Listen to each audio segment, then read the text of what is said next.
they had an interdict that prohibited him from serving on the JSC. As a result of that, the MK party then, together with Dr. John Hlophe, then bids to appeal, and that appeal has now been dismissed with costs, not by me, but by the Constitutional Court. So what are the implications, really? Let's get the thoughts of Mbekazeli Benjamin, who's a legal researcher at Judges Matter. Mbekazeli, appreciate your time as always. You're on the National Pulse. Good afternoon, Ashraf, and good afternoon to the listeners. It's a pleasure to be on the Pulse. Thank you. How significant is this? Well, in the bigger scheme of things, it's not so significant because as you explained, the case deals with, at this stage, whether he can participate in the JSC or not. And the Western Cape High Court said that he may not participate in the JSC until the question of his membership of the JSC is ultimately decided by the court. So they granted an interim interdict. And that's the interdict he went to appeal in the Constitutional Court, and that's been dismissed now. But the bigger question of whether Dr. Hlophe can actually be a member of the JSC and whether Parliament was correct to designate him as such, that issue is currently before the Western Cape High Court. There was a hearing earlier in the year. We are currently awaiting judgment, and that's the most significant case that I think is relevant in this case. The only issue I think that is of significance is the last part where the Constitutional Court dismissed it with costs. Usually these kinds of cases, the Constitutional Court will say there is no order as to costs, but the mere fact that they've said with costs, it means that they were showing disapproval for him appealing an issue that will be determined by a high court later down the line. Okay, so you're saying, there's a bit of a blip. It depends which side of the fence you sit on for this one year, but the bigger issue comes up next. When will we know about that? So we should be hearing about it soon because you'll remember there was an urgent application before the JSC had its meeting in October of last year, and that's when the initial interdict came out.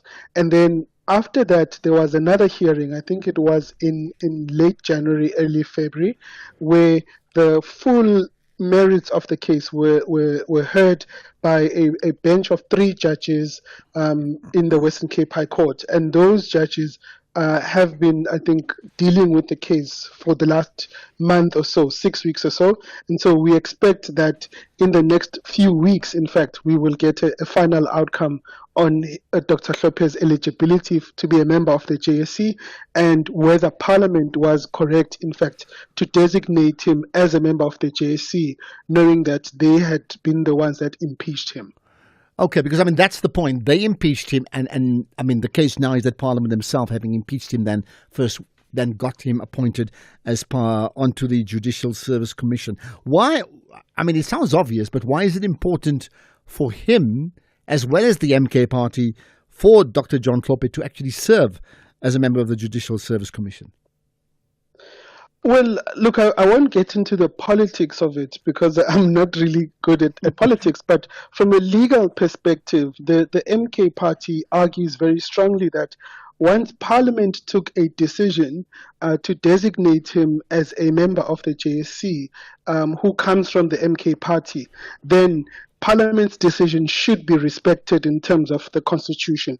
And the MK party is arguing that the DA is in fact trying to fight political battles in court by fighting this designation of Dr. Hlophe to the Judicial Service Commission. So that is the argument that the MK party is making. But the DA is also arguing to say, look, from just a reading of the Constitution, it doesn't make sense for Parliament to designate someone whom it found unsuitable to be a judge and someone that they impeached, that they're now endorsing him to sit on the JSC. So that is the crucial question that will be decided by the courts. But I think it does really... the other importance of this is it does draw attention to some of sort of not the gaps, but some parts of the Constitution that are not entirely clear on what exactly happened. I don't think anyone who was writing the Constitution in 1996 ever imagined that an impeached judge would want to come back as a member of parliament to be on the JSE. So those are some of the things that the courts will have to clarify. And I take it, I mean, it is unprecedented. Is that right? Yes, it's completely unprecedented. I also tried to look at whether it has happened in other countries, and I could find one or two examples in those countries where it happens, but it certainly is not an open and shut case. And so there's a lot riding on the judgment that is coming up from the Western Cape High Court. Okay. And of course, I would ask you, why do you think then he would want to serve? But of course, you not being political, you're not going to answer that question. So I completely get the brief. Mbekazeli Benjamin, appreciate your time. Unless there's something else you want to add as a final point, just throwing forward, yeah?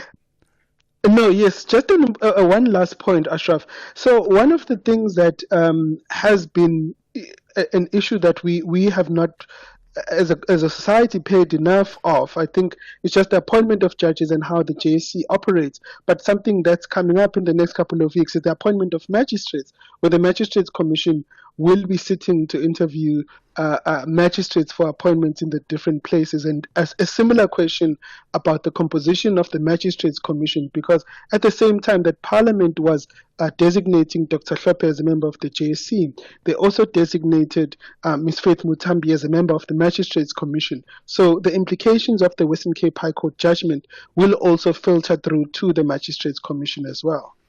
Okay, lots to come from that conversation. Mbekazeli Benjamin, appreciate your time today.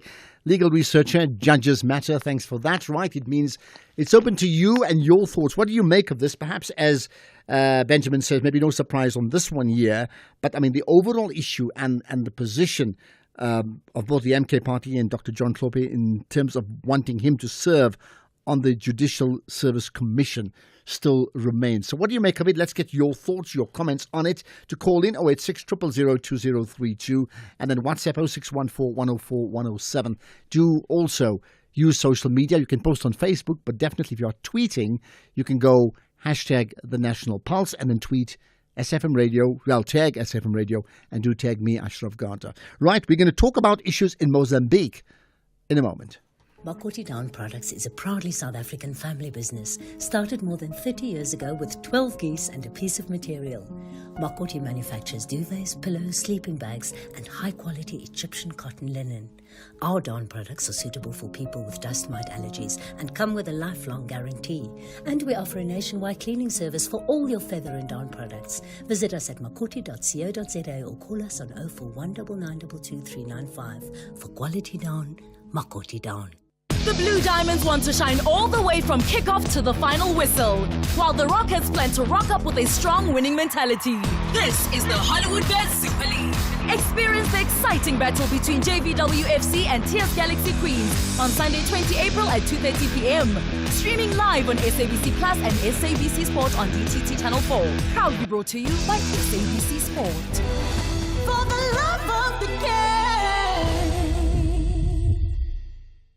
Hey Mzansi, autumn may be here, but we're extending the sunshine on our Blue Sky offers at Ford. Get a new Everest XLT from only 942,000 Rand or just 9,999 per month when financed through Ford Credit, an authorized financial services and registered credit provider. 10% deposit, primeless 5%, 40% residual. And remember, every Blue Sky offer comes standard with our Ford Family Promise. That's just 9,999 at your nearest Ford dealer today. T&Cs apply. Ashraf Garda on the National Pulse. Okay, we will connect to matters in Mozambique in a moment. It gives me a chance to take your calls, check out your WhatsApps. By the way, that comment that I made of the example of three people, three different political parties, all friends or family members or chommies, and somehow they're able to get along together. Is that the norm for you in a family situation or in a community, or is that so unusual? I want to know. Imbawana in Mahikeng, go for it. Yeah, hello? Yeah, hello. You see, there's a problem with everything that involves DA. Because while DA is American and Israeli missionary, so everything involved to them is very questionable to us. Yeah, but you can't say that for everything, our can you? judiciary is captured. That is the bottom line. So, but I mean, do they? First of all, I mean, you can't say that the DA does, as you said, American, Israeli for every single thing in South Africa. You may have your views on that, I understand, but can we really make the assumption that everything needs to get rubber stamped from 2 other countries?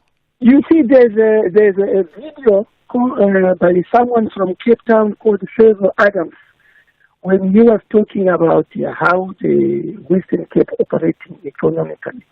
He exposed to an extent that the port of Cape Town is captured by DA because why? There's influence. So in John's story, there's a lot of questionable things that is happening on that case. Because you cannot be someone who you are charged, but you are in parliament. Because we know our parliament, if you are a criminal, you can't be in parliament. So he is not a criminal, so he needs to be everywhere where he needs to be.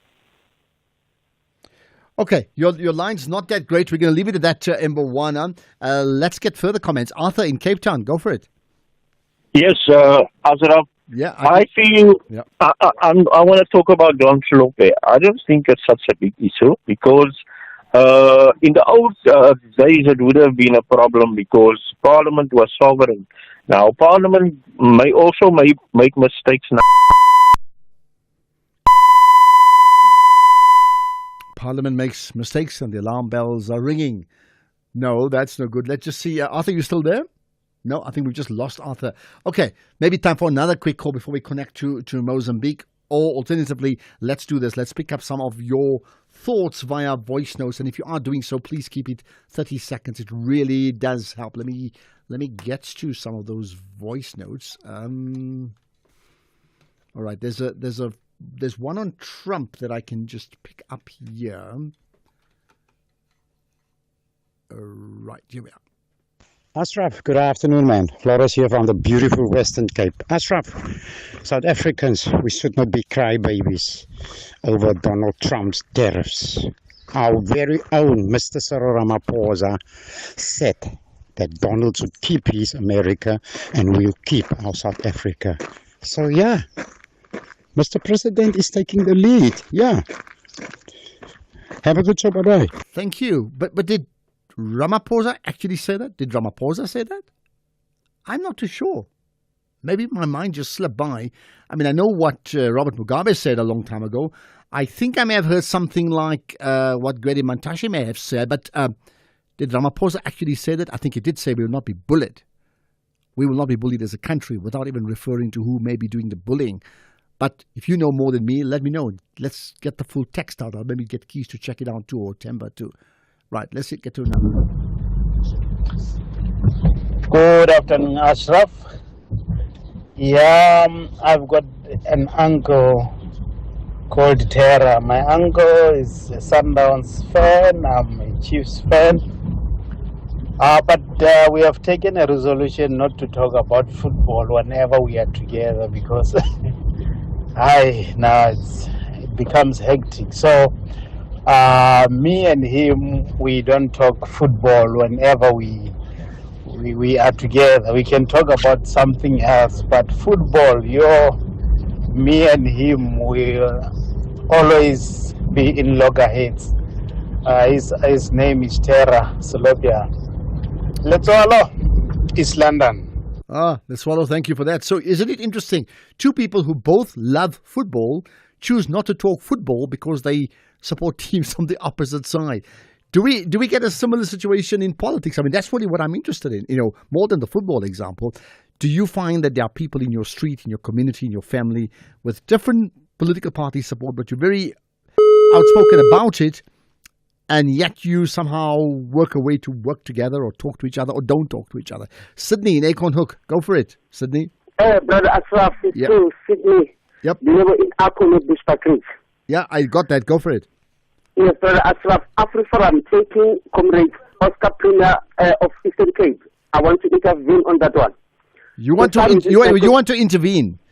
That sounds like. Let me put it this way. Yeah. What is AfriForum after all? AfriForum is an enemy of this country in my own take. After all that they've done, many people lost their jobs because of the activities. Many people, because of the lying about our country, many people lost access to medicine because of their lying out there. In fact, with this one of Oscar Mabuyan, they must not even go to US. They must fly to a planet called Saturn. That's where they'll get their more influence. Never Comrade Oscar Mabuyan be taken by the so-called AfriForum. Who are they after all? Who are they? No, any court of our country, South Africa, should open doors for them. There's a damage, heavy damage that they've caused. Who really do they think they are to represent the late Comrade Winnie Mandela, whom they persecuted before 1984? Then today, who are they after all? All right, you made your point, Sydney. I heard you. Who are they after all? Got that 3 times. But I mean, we have a democracy in this country, so you don't agree with them. I don't agree with them on many things, but we can't prevent political parties or lobby groups or organizations like them to want to pursue a legal matter if they feel that that's what they want to do and they're prepared to pay for the costs of it all. We can't say we're not going to allow it. Can you imagine if we do that across the board with everybody we disagree with? How's that going to play out? Right, let's talk about Mozambique right after this. Ashraf Garda on the National Pulse. So there's been a report published by Amnesty International that investigated human rights violations committed by the Mozambican security during last year's and the early part of this year's post-election protests. Remember, that's something we've covered extensively, right? Now, the report has found that the Mozambican security forces used, and this is important, reckless and unnecessary force in a widespread crackdown on protests. And it further states that the deadly crackdown was a shameful overreaction to post-election protests. So there we are, widespread overreaction and or the shameful overreaction and reckless and unnecessary. Let's get more about this with Nikki Frederick, who's the researcher at Amnesty International. Nikki, I appreciate your time here. Thanks for connecting on the National Pulse. My pleasure. So I think the introduction is pretty telling, but perhaps you can give us more detail. Absolutely. Our research found that instead of protecting the right to peaceful assembly, the Mozambican police cracked down on the nationwide protests and responded with unlawful use of force, mass arbitrary arrests, and suppression of information. And for instance, the police unlawfully used firearms and less lethal weapons such as tear gas and what is commonly known as rubber bullets, and therewith killing and injuring protesters and bystanders, including children. Okay. And I mean, you have that, and then the other part about the issue of recklessness. So what, when you have these discoveries, what can be done about it? So we are calling on the Mozambican government to ensure that, first of all, they stop using force in an unlawful manner, and the unlawfulness stems from that recklessness and unnecessary because the protests were largely peaceful. And we are furthermore calling on the government to ensure comprehensive reparation to victims of human rights violations as well as their families, and that would include medical assistance where appropriate. And we're also calling on the authorities to ensure that all of the allegations of human rights violations are thoroughly and impartially investigated, and that those suspected to be responsible are brought to justice in fair trials. Did the outcomes of the report surprise Amnesty? Sadly, it did not. Amnesty International has for decades documented violations, including war crimes, by Mozambique security forces. For instance, during the election 2019, we also documented unlawful use of force. We've also documented attacks on civic space. So all of that has been met with a culture of impunity. So sadly, it was not surprising. Doesn't mean the violations still nonetheless are very shocking. Well, what does this say? I mean, in terms of the violations, what does this say then about the political climate at that time and whether that could have been prevented? So Amnesty has in the past also offered the Mozambique government sort of a pathway or a road to change, that they could implement certain specific reforms in the human rights field as well as the justice sector. And we firmly believe that respecting civilian human rights, including economic, social, cultural rights, access to healthcare, but also having accountability for past crimes is the way to improve the situation in Mozambique. And you could tell from the protests, even though they were sparked by the contested election results, they were about much more than that. They were really also about the long-standing socio-economic and political grievances, and thousands of Mozambicans took to the street demanding, amongst others, better work conditions and living conditions and just a general improvement to the status quo. And just lastly, we're on to news time. I mean, based upon the report and your own, suggestions, right?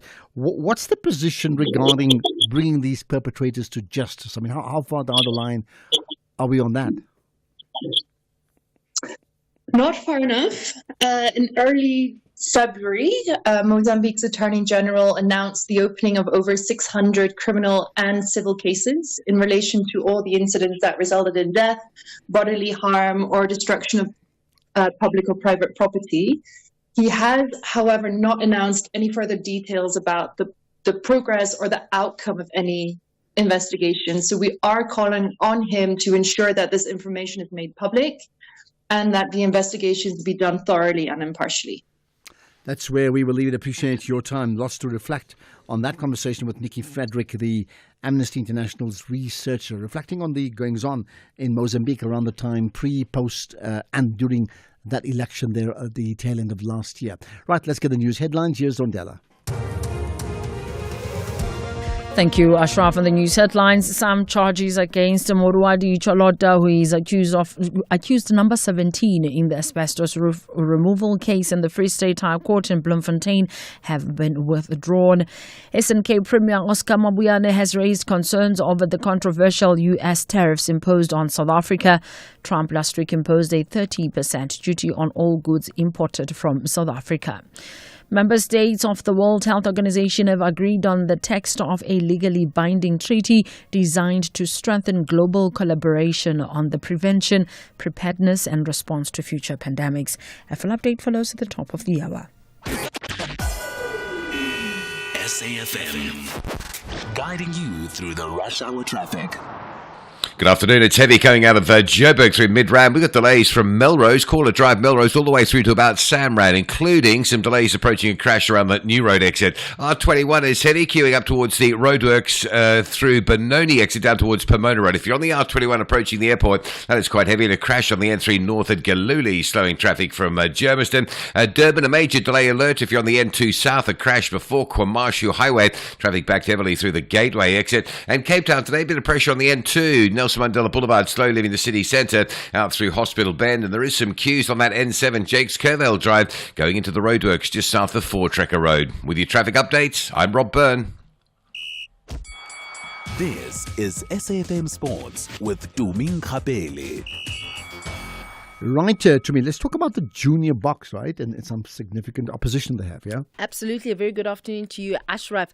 Starting off with rugby, New Zealand, Australia and Argentina are sending their under-20 rugby championship teams to South Africa to face junior box at the Nelson Mandela Bay Stadium next month. The second edition of the under-20 rugby championship will be played in double headers on 3 match days, and that is between the 1st and the 11th of May, and it's going to serve as the ideal warm-up for the 4 teams preparing to contest the World Rugby Under-20 Championship in Italy in July. The format remains the same, with all teams playing each other once in a 3-match round-robin across 3 match days.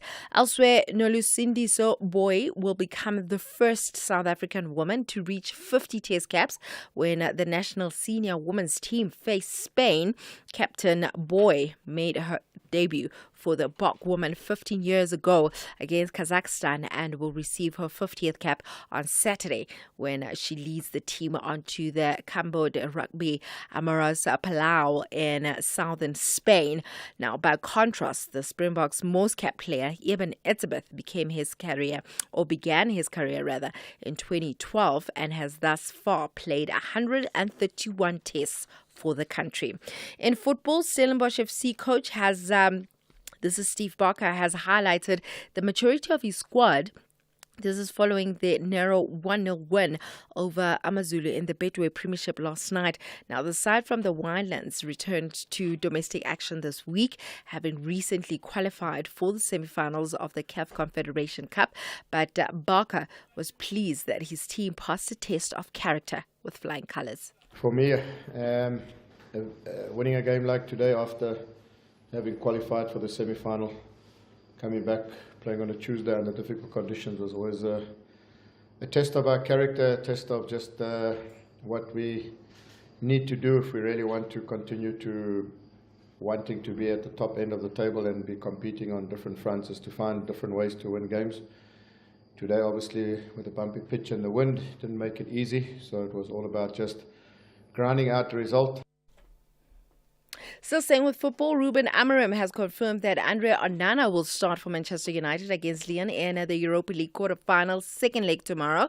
Onana came under fire for both goals United conceded in a 2-2 draw in France last week and was rested for Sunday's defeat at Newcastle. Meanwhile, Amorim was reluctant to be drawn into further conversations about if he will be in the market for a new goalkeeper for this transfer season. Do you think Amorim Ashraf needs to look for a new goalkeeper? I think he needs a new team. And, I mean, all work in that all. out. Yeah. Then moving on to cricket. Cricket South Africa has named the Proteas women's squad for the upcoming one-day international tri-series against hosts Sri Lanka and India between the 27th of April and the 11th of May, with all matches being held at the R. Premadasa International Cricket Stadium in Colombo. 3 youth internationals have earned their first ever ODI call-ups.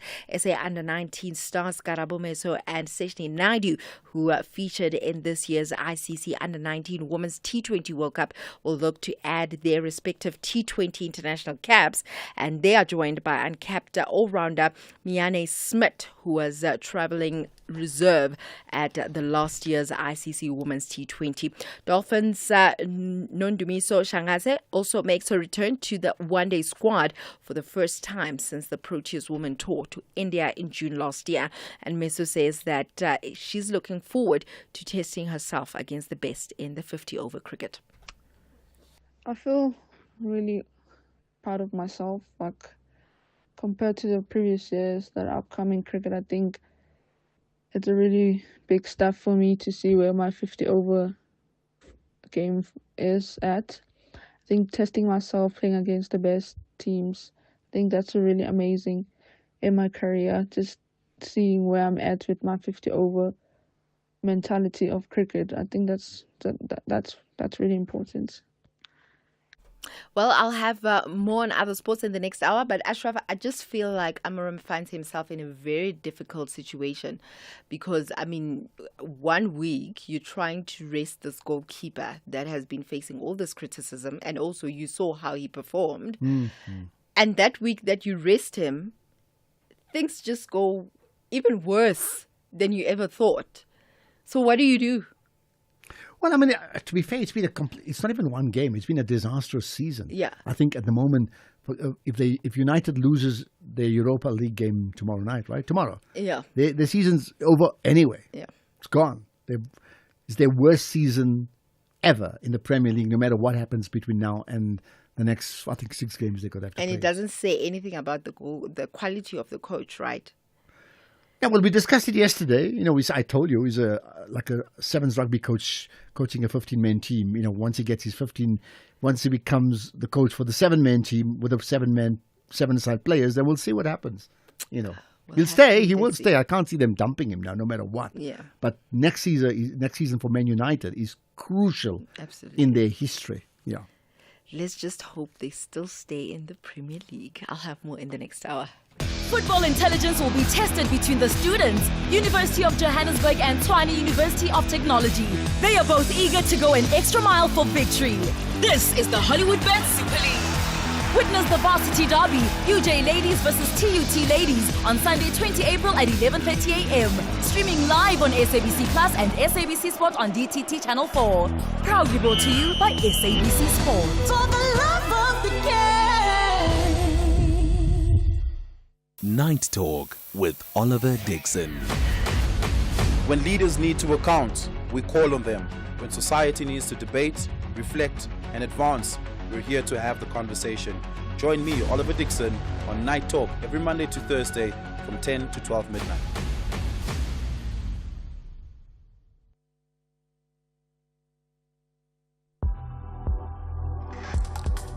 Ashraf Garda on the National Pulse. Still lots more to come. We'll have an update after 4 o'clock, a half an hour update really on developments at the Walter Sisulu University. Remember, yesterday a person was shot dead, whether it's a student or a non-student. We'll find out the whole story when we can after 4 o'clock, so look out for that. But let's get to another issue that must concern you, and it absolutely does, right? Listen to the story. The Supreme Court of Appeal has ruled in favor of the National Credit Regulator, upholding the earlier ruling by the tribunal, which found that the loan company had engaged in multiple acts that were in contravention of the National Credit Act. That's in relation to their loan terms with their respective customers. And there's implications for that too, right? So prior to that, the loan company essentially denied the NCR's regulations of impropriety and illegality. Well, Tebogo Nsemane is with me, the Manager for Investigations and Enforcement at the National Credit Regulator. Tebogo, appreciate your time. I think as I sort of read out that intro, I'm just thinking the majority of people even listening are like battling to fully understand what does this mean, because it seems rather complicated. But what's the bottom line here? Thank you, Ashraf, for inviting the National Credit Regulator to really share in this particular victory. I think we can all agree that this victory is a big win for consumers. So this is a landmark judgment handed down by the Supreme Court of Appeals, which basically deals with pawn transactions and with regards to the validity of those contracts. If I can just briefly touch and maybe give you a synopsis of this matter. This matter has been long coming. We had an initial judgment from the tribunal, and the tribunal basically, said any contracts that were not registered under the National Credit Act, or companies that were not registered with the regulator at that time. There is a need that the regulator now looks into these particular credit activities. And at that time, loan company was actually engaging in pawn transactions, and they were not registered with the National Credit Regulator. This led to astronomical amounts of interest, and also the property of those consumers being sold, for the value of those particular assets that they would have taken as part of pawn transactions and being sold, and no money being given to the consumer. So what this judgment does, it says that any credit providers, who are not registered, they will now be compelled, to be registered with the National Credit Act, with the regulator rather, and moreover, if for whatever reason you have pawned your property, that particular property and the value of it, it should not exceed what the loan company is entitled to. If you look at the judgment by the tribunal, it says that the loan company must in fact refund those consumers where they have sold the property to full value, but have taken all of that money for themselves. So it means, just as an example, Ashraf, that if I have pawned my television, which cost me 5,000 Rand, and I have asked for a loan from this particular company, which is only 1,500 Rand, including the interest, if they go and sell that that television, in essence, they are only supposed to take what they are entitled to in terms of the contract. So if, let's say, for example, it's 1,500, they should take the 1,500 and the remainder of those proceeds should be paid to the consumers. So basically, that's the crux of this judgment. And you're saying up to now that was not the case. That means, effectively, I hear you correctly, you're owing 1,500. Yeah. You've got no other assets. Yes. You pawn your TV set, which is potentially worth 5,000. Then the consumer, Yes. the loan company would actually take the TV, sell the TV, and make far more money out of it because you can't repay your loan. End of story. Yeah. Yes, that's the end of it. And that has been the practice all along, or what we call a common law practice. And with this judgment, which we so welcome, it has actually dispelled that type of unfair practice within the credit industry. So this judgment has basically said even those agreements that the loan company had entered into with those particular individuals, they were also declared null and void. It means they were just not lawful agreements. So as a result of that, they had actually contravened Section 41 and read with Section 43 of the National Credit Act, which insists, or rather it establishes that, you have to be a registered credit provider with the NCR. You cannot purport yourself to be a loan company. Meanwhile, you are not registered with the National Credit Regulator, and there is no oversight from the regulator in so far as those agreements are concerned. So now what we've now seen is that it has also enhanced the oversight on the side of the regulator, and also for the regulator to enter into that space that where contracts are not entered into legally, then we as the regulator can take action against those unscrupulous credit providers. Okay, I mean, this is very important, and I hear you. So you're saying you have to be registered now to be a credit provider, right? But that, we tend to think of a formal economy and an informal economy. So when you have people who are lending each other money in an informal economy situation, even if it's, say, 20,000 rand for their business, there's a good chance you may not even know about it. Yes, we may not even know about, and hence we encourage that if there are such transactions happening, that they ought to be registered through our complaints department, and we become aware of it, because that's the whole function of the regulator. It is for us to investigate, to create oversight. And, we do desktop investigations as well. And we also do on-site. So it means that if there are such unscrupulous activities happening or unlawful activities, we encourage everybody to come forward who know of these activities to inform us so that we can do the proper investigations. What brought this on? Was it a case of disgruntled consumers, one after another, in a long, long queue, who expressed similar scenarios that you've just explained? Yes. So what the regulator would do is that once it receives a certain number of complaints, that then prompts us to have what we call reasonable suspicion to then investigate. So we will take those particular complaints as a sample, and then we will investigate on that and physically go to the actual companies and request certain documents, certain files to be provided for us to verify if that information is correct. Once we have established that, then we start with the process of investigation and eventually enforcement, which is where this judgment is culminated from. Okay. How, in terms of numbers, when you say now they would have to pay back the money in this case, right? Is it early days to determine how much of money then that initially belonged to people who then defaulted now belongs to, loan companies? And they would have to return?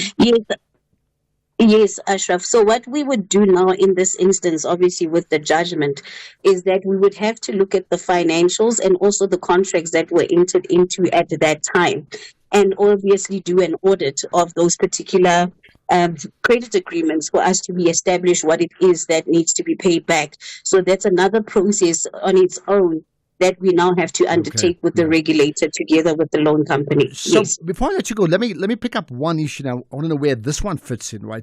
One of the biggest issues around, asset value that gets diminished when you're unable to pay for it is the issues of home loans and your homes, right? Does this apply to this as well? Because that's been such a big issue.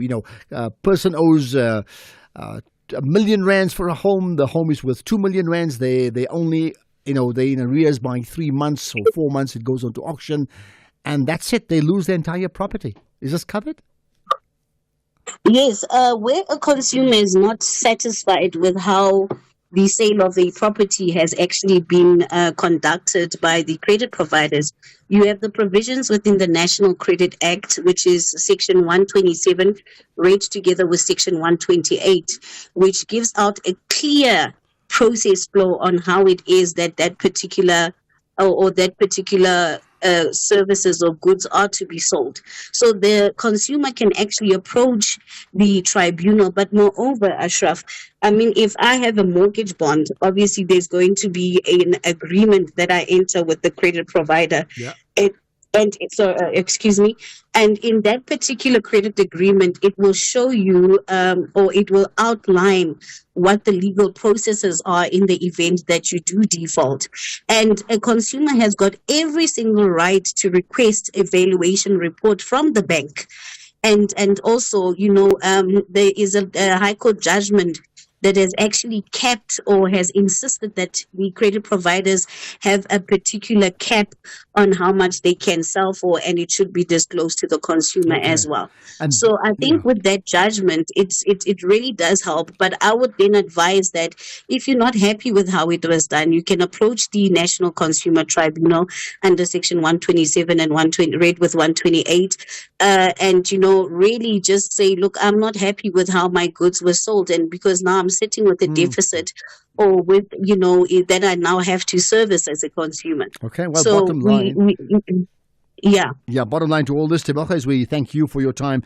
Consumer is king, even when they owe money. So they're still the king. Tebogo Nsemane, the Manager for Investigations and Enforcement at the National Credit Regulator, the NCR. What's your understanding of what we just spoke about, and what does it mean to you? Can you draw on maybe your own experiences when you've had a situation where you've been loaned out money, you were unable to pay, you had to pawn something to do just that, and you lost far more than you actually owed? Pulse is racing. This is the National Pulse. Whether it is a CCMA referral, problems with a mechanic, or unfair blacklisting, Clientele legal plans are affordable, and you receive up to 670,000 rands worth of legal services per year.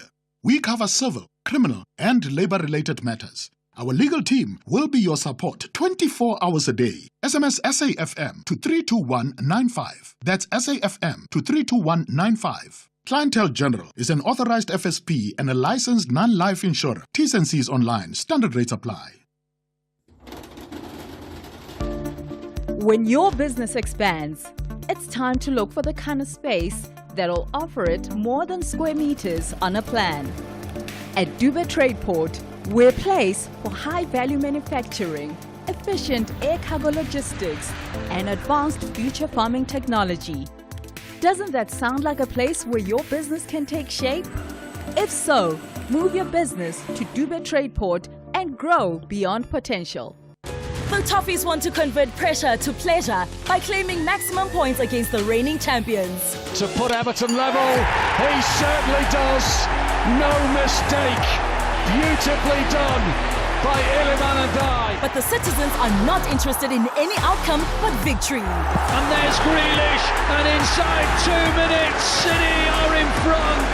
And Jack Grealish, his first Premier League. This is the Premier League. Witness the mouth-watering clash between Everton FC and Manchester City FC on Saturday 19 April at 3:30 p.m. live on S3. Also available at your fingertips on SABC Plus. Proudly brought to you by SABC Sport. For the love of the game.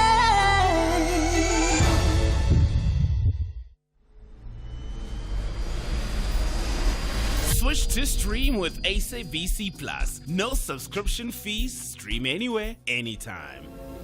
Zero subscription fees. Download SABC Plus on Android or iOS and watch the Betway Premier Soccer League, the English Premier League, and the Bundesliga live. You can also catch up with Uzalo, Skim Sam, Generations on demand and listen to your favorite radio stations live. Ukhozi, Umhlobo Wenene, Radio 2000 and 5FM, all for free.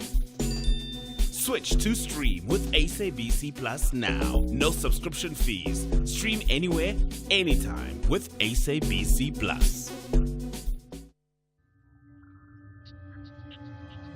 The National Pulse, weekdays, 3 to 6 p.m. Right, let's get your thoughts here on the National Pulse. I want to get a feel of your pulse. What does it tell you? Tebogo, go for it. Tebogo in Joburg, hello, you're live. Yeah. Hi, Ashraf, how are you? Yeah, I'm very good indeed. Go for it. What's your point? Yes, I was just making a point that it becomes interesting what this lady who's on consumer rights is saying, because we thinking that some of this, all of these laws are being put forth by the government or the government system, whereas they themselves have a completely different way of doing things to people. I mean, the municipality, take for instance municipalities, if they are overcharging you because of the estimates, and you keep paying, but you're not paying to the amount that they are charging you, and they just wake up the following day having cut you off, even though the heavy debt has been created by their own ineptitudeness. And I don't know how then they, in turn, they are introducing all this, which they are saying is protection of consumers, while their practice, their core practice is completely away from that. So, yeah. Well, let's see. I mean, it's a slightly different issue, but I mean, your point is valid. The principle should apply everywhere. I mean, I think all of us, yes, when it's it about comes the principle to here, and to think that some of these principles are being brought forth in support by the government or the general administration that you okay, points made. I think just about every one of us must have some grievance regarding high rates of, water or electricity, and you find you may query, and all they have to say is sorry, and then, if you don't pay, they'll cut you off, and then they'll charge you a reconnection, so you just inevitably pay. We all have stories, don't we? Right? Okay, let's get to further comments on some of the other issues. Tebogo, thank you for that. That issue about Ramaphosa we touched on earlier on, I'll play that in just a moment. Let's get first comment on former Judge John Tlhophe. Ashraf, for the MK to insist on Tlhophe serving in the commission, Justice Commission, it's because the ANC itself did that with ministers such as Mokonyane, who are back in the parliament but having been implicated, and as well as the Gitabas. There are so many. So that point in itself is driving the MK back to the issue of insisting that the member, the Tlhophe, must go back to that department. Thanks, Julian Kuma. Okay, well, there you are. What's the need for them, isn't it? Right, that issue of Ramaphosa on Trump, what did he actually say? Good afternoon, Ashraf. Actually, there's a clip. You guys, SABC News, have got that clip. He said, Trump, keep your America and we'll keep South Africa. There is a clip, and a lot of people referred to it and says President Ramaphosa wants to be like a Mugabe, so he's copying the speech of Robert Mugabe.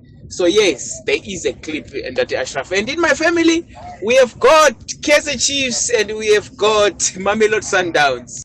But do you have ANC and EFF and DA and MK, and do you have all of them in one family? That's what I want to know. Well, let's see if we can dig up that clip that you spoke about, just because, so much happens in the news cycle. We tend to forget about these things on the detail. But here's another comment about that Ramaphosa sound clip. Afternoon, Ashraf. Thanks for the lovely show. It's Lala in Newcastle. Yeah, Ramaphosa did say, please find that sound bite. Can I ask for your producers to organize you that soundbite?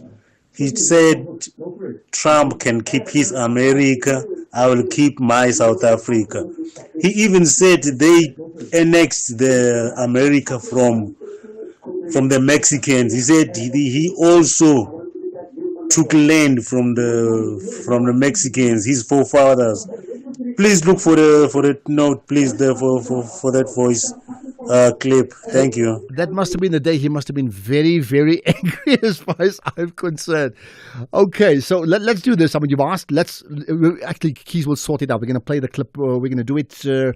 Let's see if I can do it right now. In fact, Just by the way, so it's interesting also how people say certain things and we remember and some things we can't remember, not just about this one, but for example, even about the position of our new special envoy. And then, it comes back even a few years later and it suddenly means a lot more later than it meant before in a crowded house of many things. Here's the Ramaphosa clip. South Africa is our land. South Africa belongs to all the people who live here in South Africa. It does not belong to Donald Trump. He can keep his America. And Ene is even worse. He's even worse. When I meet him, I will tell him. I will say, you, Donald Trump, you are even worse because your forebears came to America. They found the indigenous Americans. They wiped them out. They killed nearly all of them. Rine, we are living as a nation, and black and white, we are going to find solutions for our land question. So Donald Trump must leave us alone. He must leave us alone, Maori. When we were facing apartheid, when we were facing oppression, he was not here. He did not fight side by side with us. And we were able, on our own, yes, with support of progressive forces in the world, to resolve the apartheid question. As far as I recall, Donald Trump was not around the negotiating table when we negotiated the end of apartheid. So stick around there in the White House. We will do our business here and we will find solutions for our problems. So stay out of our issues and we will not get involved in your issues in America. You have your own problems. Leave us alone. Okay, so we did play that clip a while back, a few weeks back, in fact, and now replaying it. But it is so powerful. I mean, here's the big question: would he really say that to Donald Trump, person to person? I wonder. Let's get the news. Here's Ondela.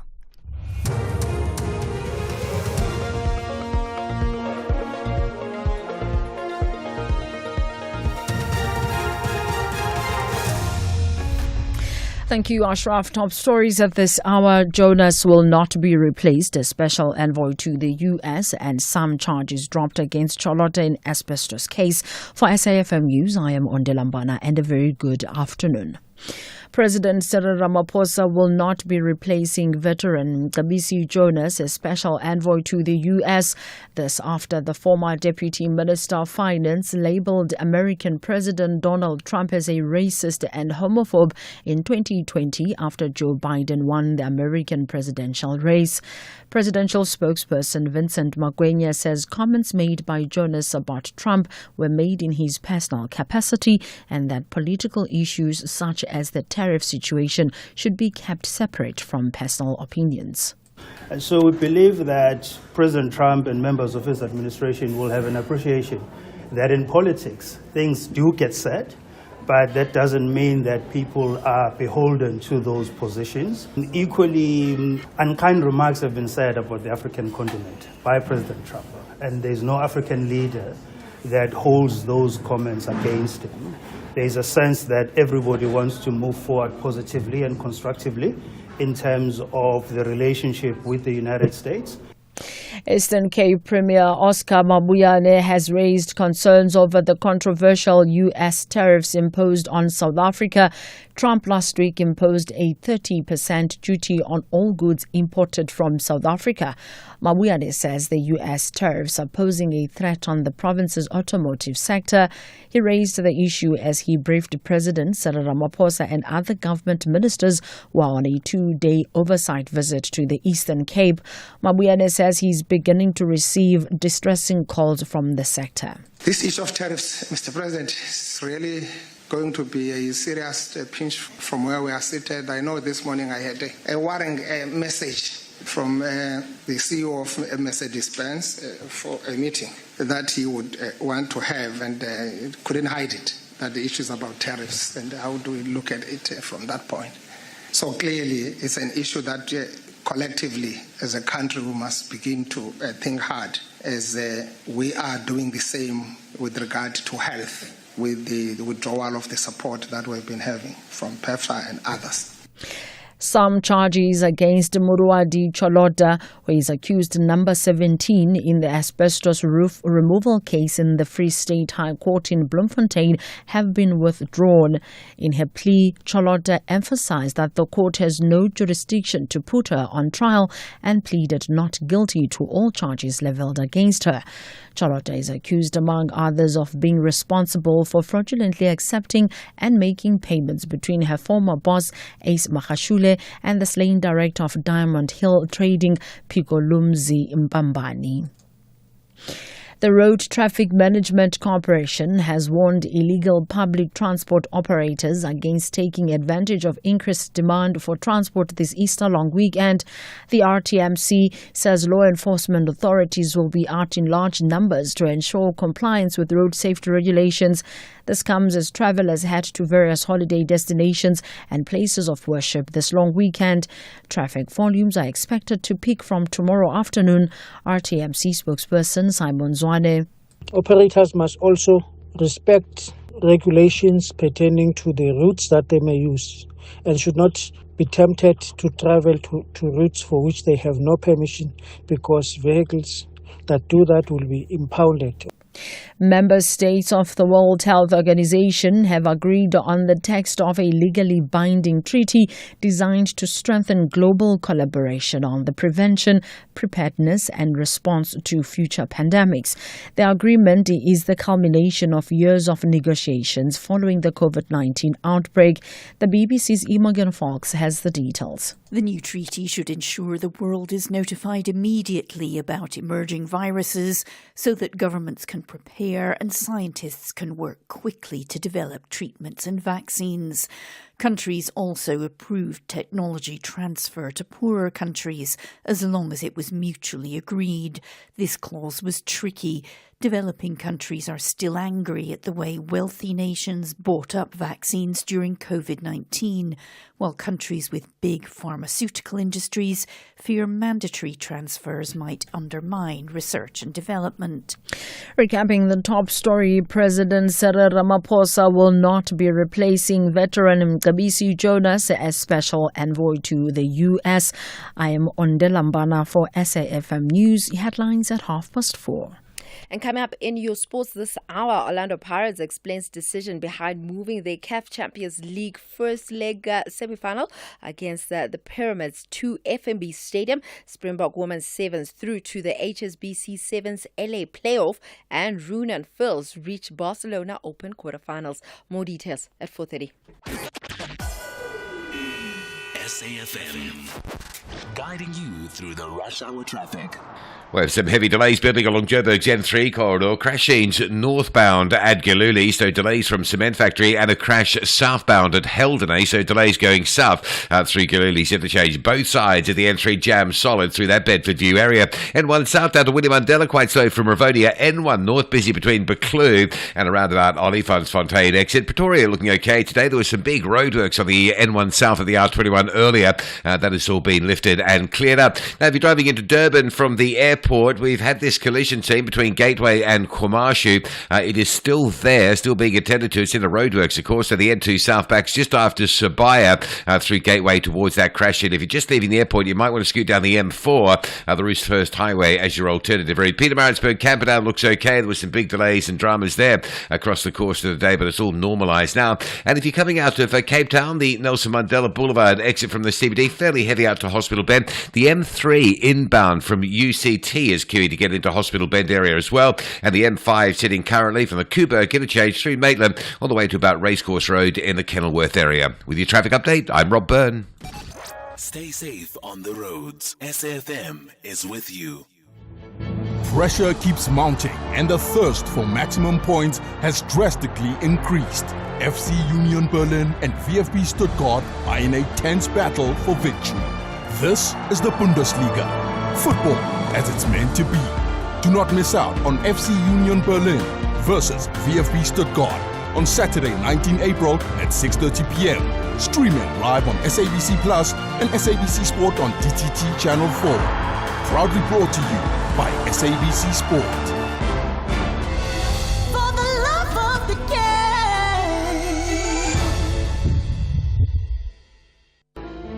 It's the catch of the season as our 3 madcap fishing fanatics are back, embarking on even more exciting adventures across the globe.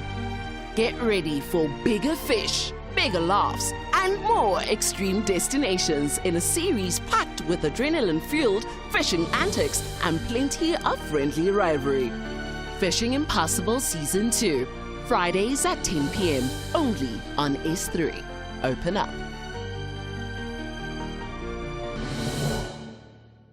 The Morning Brief with Thulasizwe Simelane. When they took over this country from the National Party, unemployment was sitting at 15%. Imagine if there were no economic sanctions.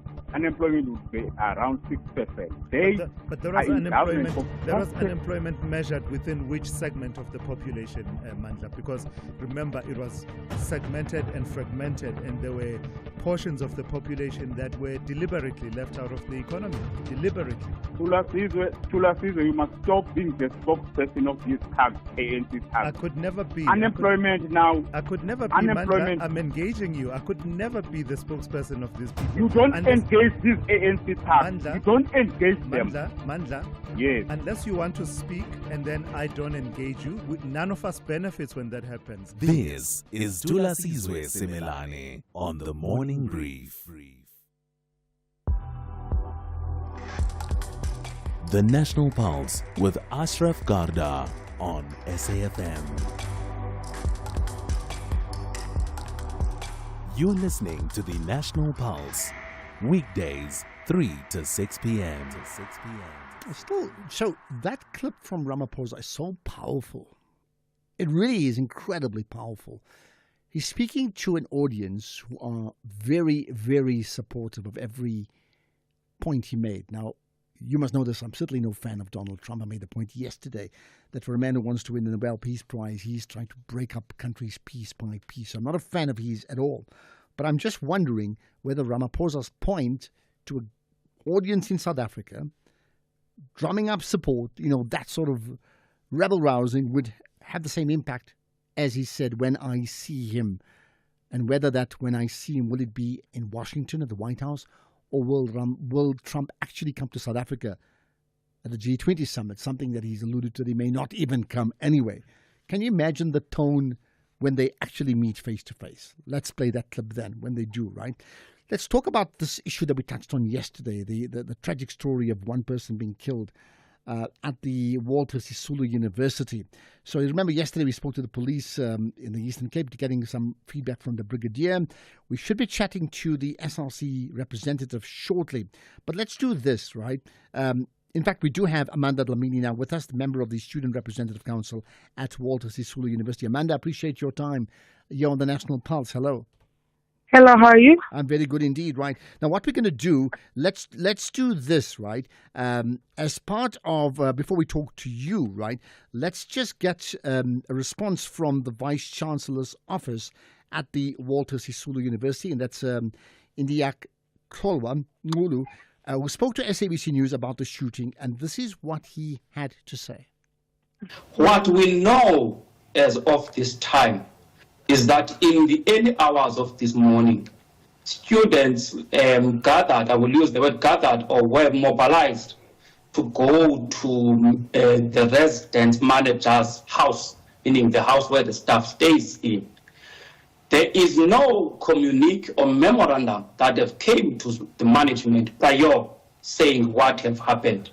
What we know previously, meaning 2-3 weeks back, had happened is that students had protested a rule that says visitors cannot stay beyond 10 o'clock on residences.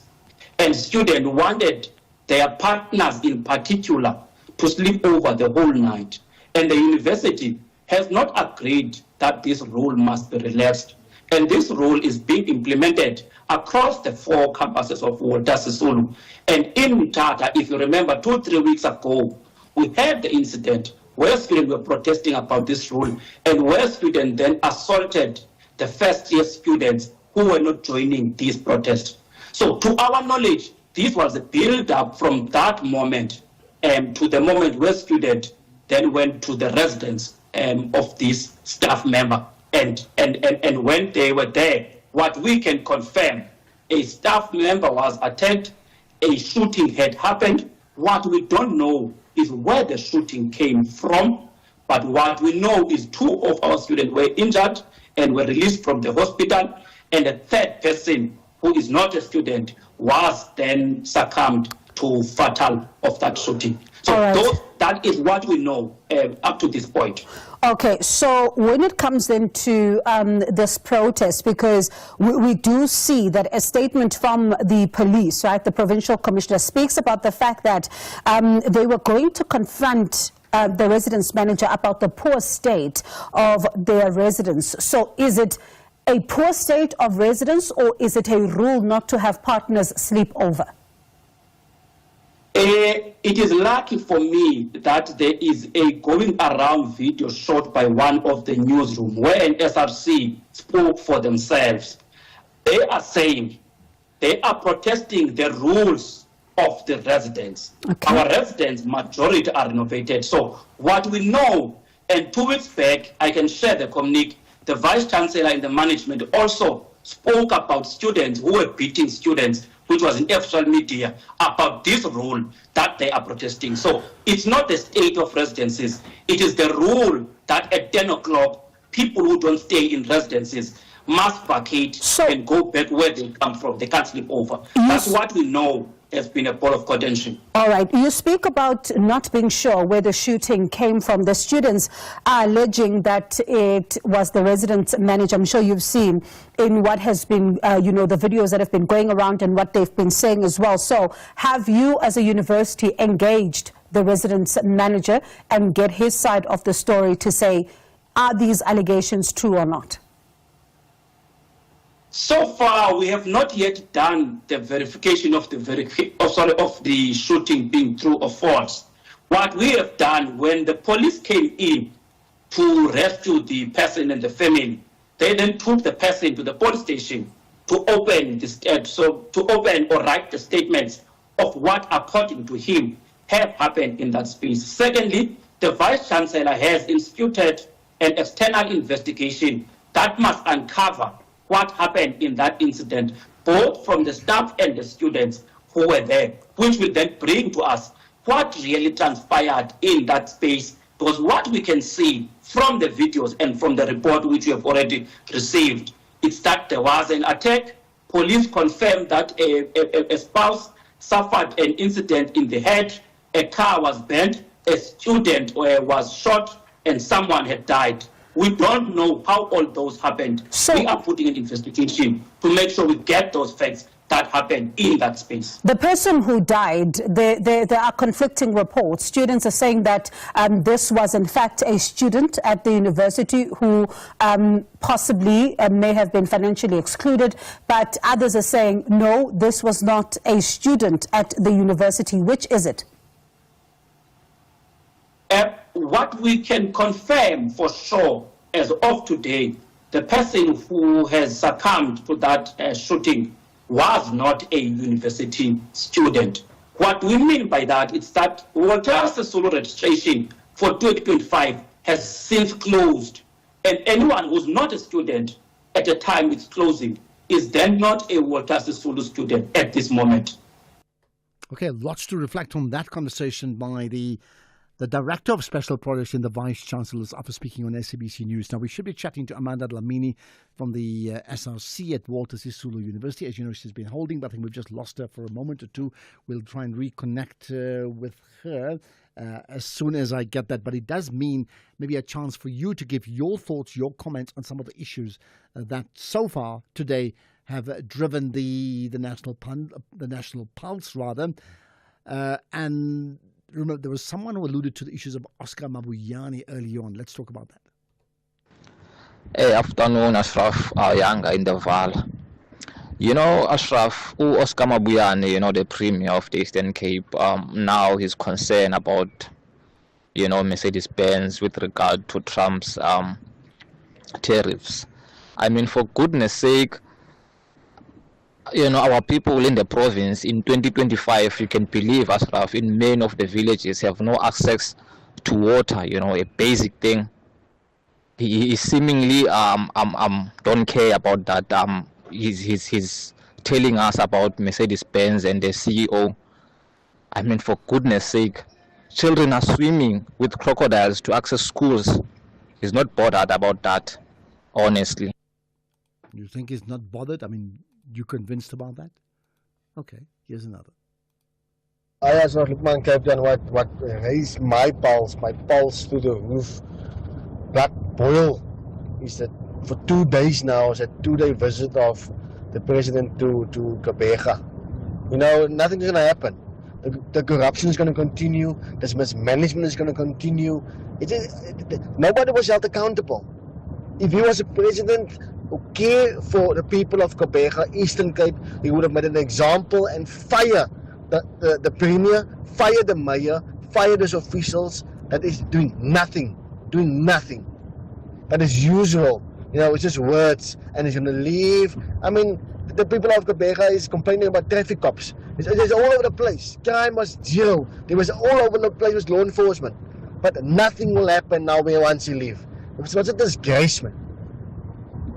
There you are. You certainly, I think, Lukman, very, you know, maybe upset's mild. There's a sense of utter frustration around that. Now, by the way, maybe to say nothing will happen in one day is putting it too fine, because it can't just happen in one day. But by the way, the president's walkabout or oversight visit to that region, we'll play some sound clips of that coming up just after the news. So listen out for that. But I hear your frustration, and, you know, you're right. I can't do much about it.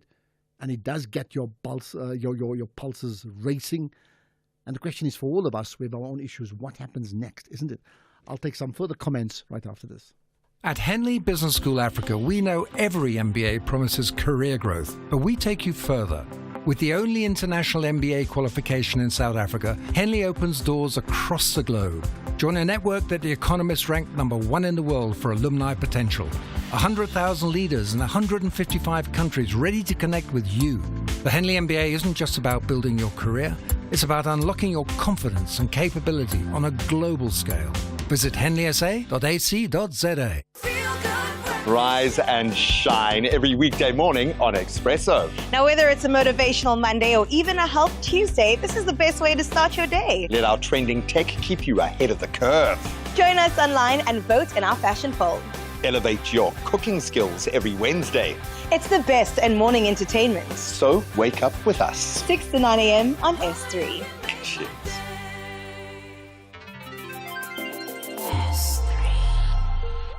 Bahlabani Bantwa and Abafana Bestende are both aware of the uphill towards the wrap-up of the season. They are searching for nothing but a win. Catch the exhilaration of Mzansi's football, Marumo Gallants versus Golden Arrows, on Saturday, 19 April at 2:30 p.m. Live streaming on SABC Plus and SABC One. Then at 3 p.m. on SABC radio stations. Proudly brought to you by SABC Sport. For the love of the game.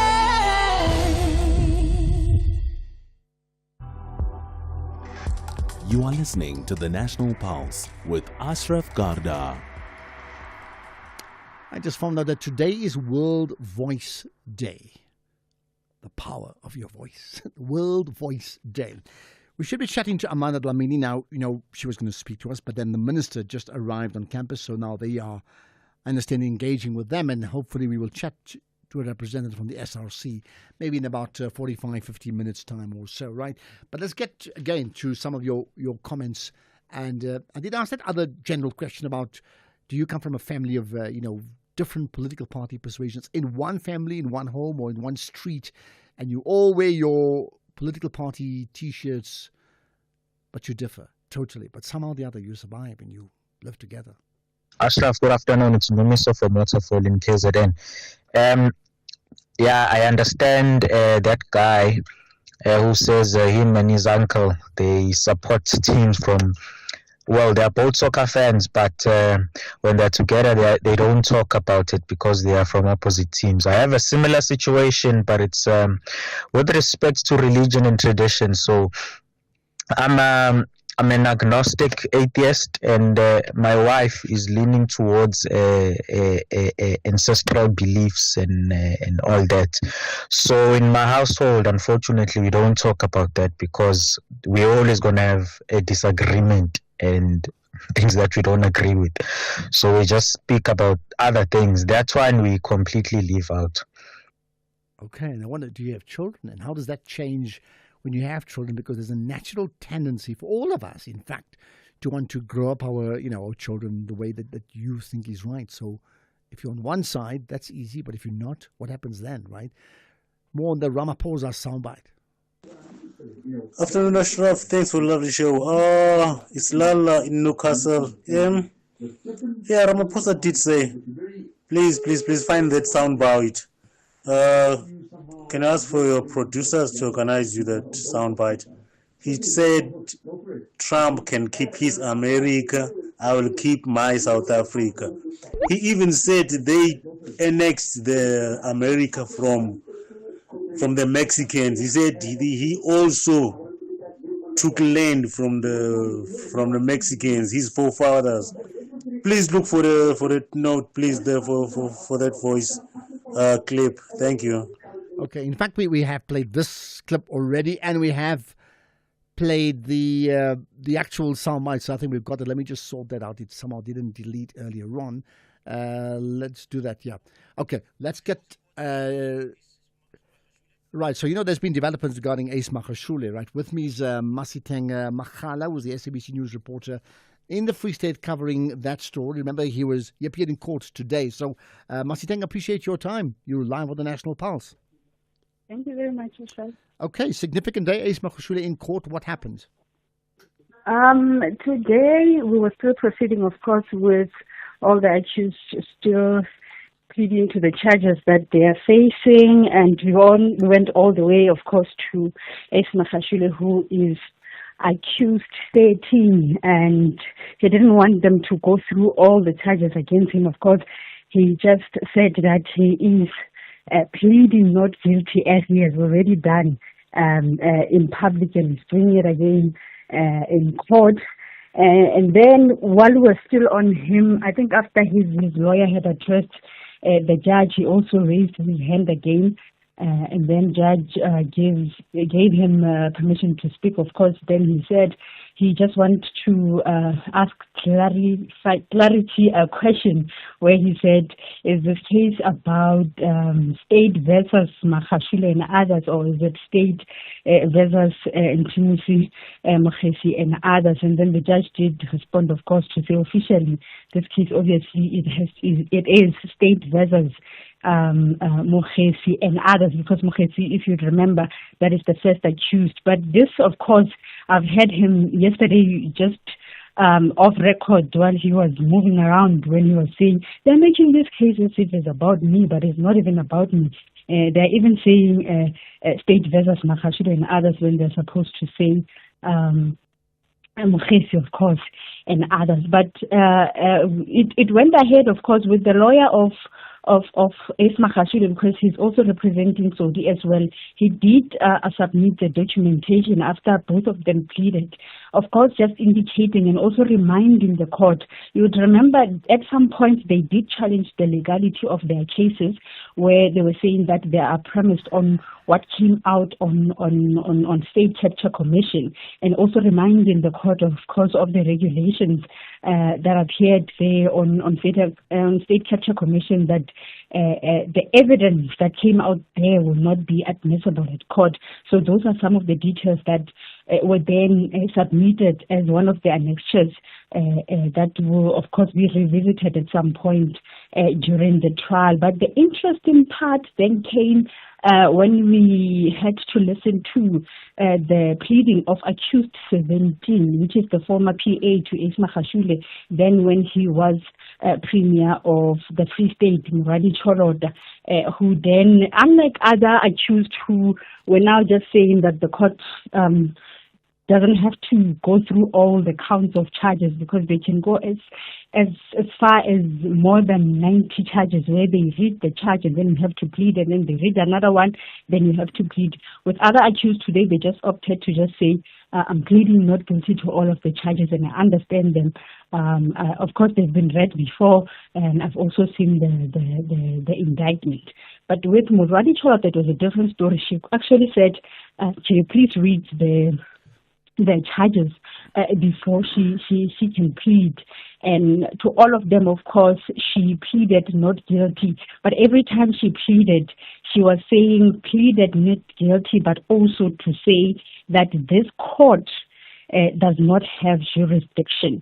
We also learned that there are certain charges that have been withdrawn, even though they did not really specify which of those charges they were talking about, but they did go through a list of charges that Moradi Cholota is facing. Okay. Of course, most of the time it's linking her with the movement of money allegedly between Magashule and other people, where also they are accusing her of accepting money fraudulently. But those are the details, of course, that we'll get to go through during the trial. But the interesting part again is that Moradi Cholota is still stating that the state was actually lied in terms of her being a flight risk, her refusing to come back to South Africa, and also they're still blaming the state of the fact that Moradi Cholota, when she was in the USA, she even had to abandon her bail application because of the information, they say the false information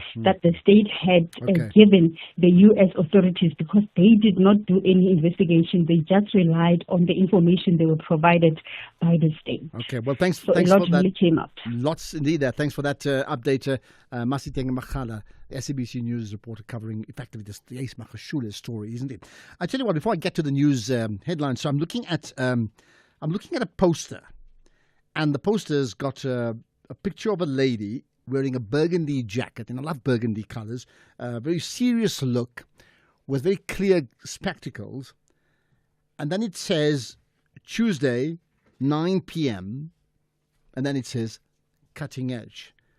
And somehow I've had to work it out myself that they're talking about the presenter of the show called Cutting Edge, hosted by the person who reads the news headlines right now, Ondela Mbala. So well done to you, Ondela. More, besides all of that, what else?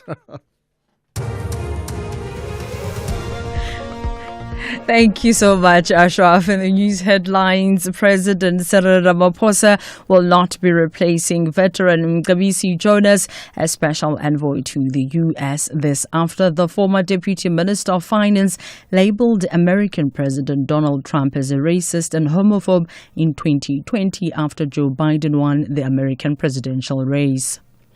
Advocate Loyiso Makapela has argued that the state lied or misrepresented facts against Moradi Cholota.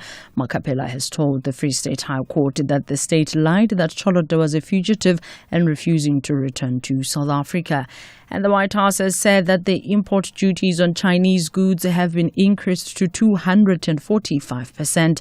This after China earlier admitted that President Trump's tariffs of 125% would put pressure on its economy. A full update follows at the top of the hour with Greg Gross. SAFM, guiding you through the rush hour traffic. Very good afternoon. Joburg N3 Highway under some real pressure today. A crash going south at Heldenace in Germiston. That's heavy as you come down from the Buccleuch interchange all the way through Limbro Park, passing Alex through Edenvale, through Galilee, through Bedfordview, all the way down to that Germiston exit. That's southbound. Going northbound, there's a crash at Galilee. So backlogging coming through from the cement factory. Mike One's under a lot of pressure today from Parkdowns, where you'll hit the slowdown right through to Samrand Road on the N1 northbound. And the roadworks on the R21 south, just through Benoni exit towards Pomona Road, with a slight backlog if you're on your way towards the airport. Heading out of Durban towards Peterborough, always worth checking Cliffdale, and it's really pretty clear at this stage. That's good news. The big standout for Durban motorists is the crash on the N2 South before Komashu Highway.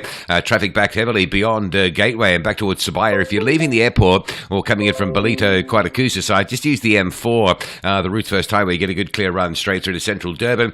Cape Town fairly heavy coming out of the city centre. The N1 from town all the way to Kuburg interchange.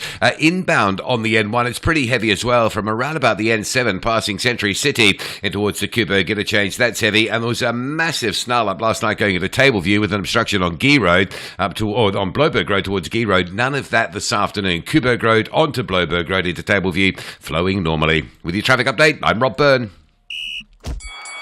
This is SAFM Sports with Tumi Nkgapele. Right, to me, you have got news about Orlando Pirates. Yes, I do. Orlando Pirates have explained the decision behind moving their CAF Champions League first leg semi-final fixture against Pyramids from Orlando Stadium to FNB Stadium, as it has always been a norm during the Easter weekend. Pirates makes way at their match venue for church services that take place during the Holy Weekend, and the club's media officer Thandi Morafi says that this coming weekend is no exception, contrary to misguided reports in North Africa about this move, which are linked to last weekend's post-match violence started by the Algerian side, MC Alger. Morafi has more on this change of venue. We obviously always want to play home. I mean, we're a very spiritual club, like you said, and we believe in our ancestors, and we believe what our ancestors are at Orlando. But we also understand that to be here for as long as we have been, to be a brand of this magnitude, you need to understand your environment. You need to be in tune with your surroundings and what's happening around you. And right now, it's a holy time for all Christians. It's the Easter weekend. We know there's a church prayer service that's going to be happening in Orlando. It happens every year. Of course, we can always say no. It's our home ground. We want to play there with the resident team there. But they would be disrespectful to so many other things. And one thing the chairman has taught us is to always be respectful. So which brings us now to FNB Stadium. And funny enough, Ashraf, I can actually confirm this because I myself, I go to Grace Bible Church every single year. And Orlando Stadium is our Easter weekend conference. So that stadium is booked out. Yeah. So that is us. Okay. I can confirm it. But it's not the first time that Pirates have moved a home game to FNB Stadium during this time of the year. Morafi says that this is an opportunity for the club to make this first leg very exciting for everyone. It's an opportunity to create history here at FNB Stadium, have a CAF Champions League semi-final at this venue, and have Amapagania come through and join the spectacle of football, watch this amazing team that was, I think, at the beginning of the competition of the CAF Champions League, everyone was talking about how inexperienced this group of players are. But they proved their mental, they proved their worth, they've proved that it's not necessarily about experience, but it's about wanting it. And like I said earlier, we approach each and every match, each and every event on its own merit. We respect the opposition, we respect the occasion, and we plan for it accordingly. And because of the wonderful technical team we have led by Jose Rivero, because of the wonderful caliber of players we have, and the foresight and the vision of our management, as well as the Bucks faithful, the supporters that bring it all together, we are able to see ourselves in a history-making season. Meanwhile, former Real Madrid president Ramon Calderon is hoping for a special night at the Santiago Bernabeu Stadium. The Spanish Giants have to overturn a 3-0 deficit from the first leg when they host the Gunners Arsenal at the Santiago Bernabeu in the quarterfinal tie tonight. But I'm sure you've heard many times the word remontada. That means comeback. And it's true, everyone is expecting that. Is what has happened in this club when they play Champions League. Bernabeu Stadium is really special, and people are really expecting, again, the comeback. And I hope so. Why not? If we score one goal in the first 15 minutes, maybe again the miracle is coming back. And I all remember that match against Man City, minute 89, 0-2 in the aggregate. And finally, we managed to pass to the next round. So why not tonight? Meanwhile, UEFA have granted permission to Madrid to close the roof, which will come as a significant boost to Carlo Ancelotti, who has spoken of the advantage that he feels it gives his side. Now, the roof was closed when they beat Bayern Munich in the semi-final of the Champions League last season, seeing 2 late goals steal the victory. And according to Ancelotti, he feels like the atmosphere somehow changes. It's less noisier and it motivates his players. Will it do the same thing again today? We are yet to see. In rugby, Springbok Women's Sevens captain Mathreen Simmers credits team effort for their outstanding display to win the 2025 HSBC Sevens Challenger. Now, South Africa secured back-to-back wins over Argentina. The first score was 21-12, followed by a dominant 22-0 in the final showdown, which saw them qualify for the HSBC Sevens playoff in Los Angeles. The fact that we had to finish well, especially going into LA. So for us was a good start, first game, and then just building the foundation up until the final. So I think turning point for us was our kickoffs, just starting well against Poland, getting over the first hurdle, and then just building from there. In tennis, finally, Diego de Dura Palomero becomes the first, or has become the first player born in 2008 or later to win an ATP Tour match, and his celebration showed just what it meant to him. He was leading Denis Shapovalov by a set to 3-love when the Canadian retired feeling unwell and raced around the court to end wild celebration before laying down in the clay. He next takes on Zizu Bergs of Belgium in the round of 16. I'll have more in the next hour. Well, you wanted to tell me something. Let me ask you. Yeah. So we were talking about political differences and people with different political T-shirts. Yes. From the same family, same community. How do they learn to live with each other, or do they?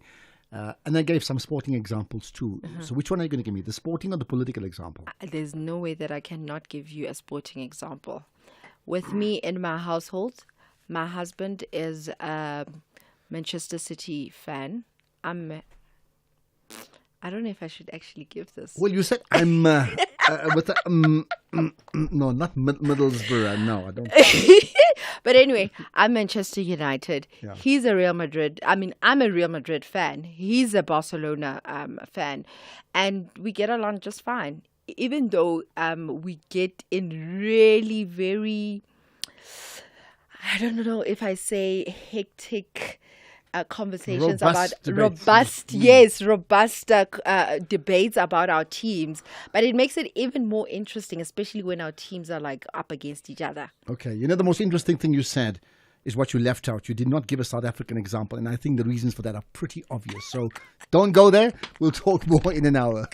Whether it is a CCMA referral, problems with a mechanic, or unfair blacklisting, Clientele legal plans are affordable, and you receive up to 670,000 rands worth of legal services per year.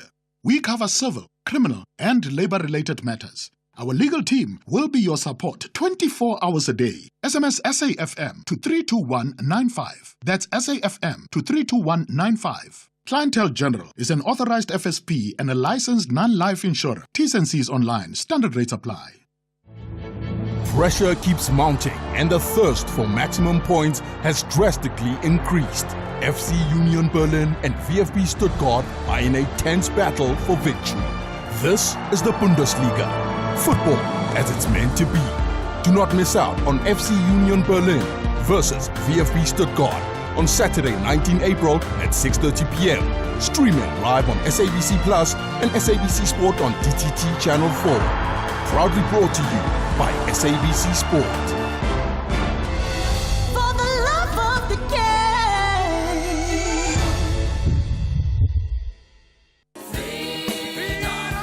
April is Freedom Month, a time to reflect, remember, and celebrate. At SAFM, we honor the journey of our nation and the resilience of its people. United in the defense of our freedom and democracy, we salute every voice that keeps the spirit of liberation alive. Stay tuned to SAFM, where the nation comes together. SAFM, leading the conversations that move us.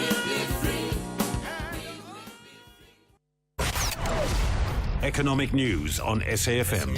Facts and figures you can count on. Right with me is Makwe Masilela, the Chief Investment Officer at Makwe Fund Managers. You've got news about local and global markets in a moment, but there's some significant news regarding clicks. Go for it. Afternoon to you and to your listeners. Yes, Clicks continue to demonstrate the resilience and defensiveness of their business model. They gained market share in core health and beauty categories, increased their contribution from private label products, resulting in better margins and robust cash flows. Revenue up 6.2%, profits as diluted headline earnings per share up 13.2%, with interim dividends up 13.3%. And the trade war between China and the US intensified, raising concerns over the strength of the global economy, because Trump has now ordered a probe into potentially new tariffs on all U.S. critical minerals imports, which are heavily skewed towards China. And China Q1 GDP outstripped expectations, underpinned by solid consumption and industrial output. But tariffs pose the biggest risk going forward, and the World Trade Organization slashed their forecast for global trade this year as soaring U.S. tariffs disrupt international commerce. And locally, our February retail sales growth slowed to 3.9%. That is from January 7% increase. But our March business confidence remained near the highest level in more than a decade, despite budget delays and the possibility of China-US trade talks lifted oil prices, which are up 2.3% at $65-67. And the euro metal hits another record high at the back of a weaker dollar. Gold is up 2.8% at 3,318. Platinum up 1.3% at 921. Ashraf, more trade confusion is pulling down markets, but the JSE managed to reach a new record high at the back of gold shares. We are up 0.7%, and the rand fell 0.8% against the US dollar, is now 18.83, 24.97 against the pound, and 21.42 against the euro. Right, there we are. Perfect. Thanks for that, Makwe. We will connect again tomorrow, which is like effectively the last working day before a 4-day long weekend, isn't it? SAFM has signed a code of conduct that is enforced by the Broadcasting Complaints Commission of South Africa. Under the code, we are committed to giving news that is accurate, comment that is fair, and programming that is not harmful, does not amount to hate speech, or contain violence or explicit sex. If you think we are not living up to that code, then you can inform the Broadcasting Complaints Commission of South Africa. Direct any complaints in writing to the Broadcasting Complaints Commission of South Africa. PO Box 142365. Craig Hall 2024. Fax to 011-326-3198 or an email to bccsa@nabsa.co.za. For more information, please visit www.bccsa.co.za.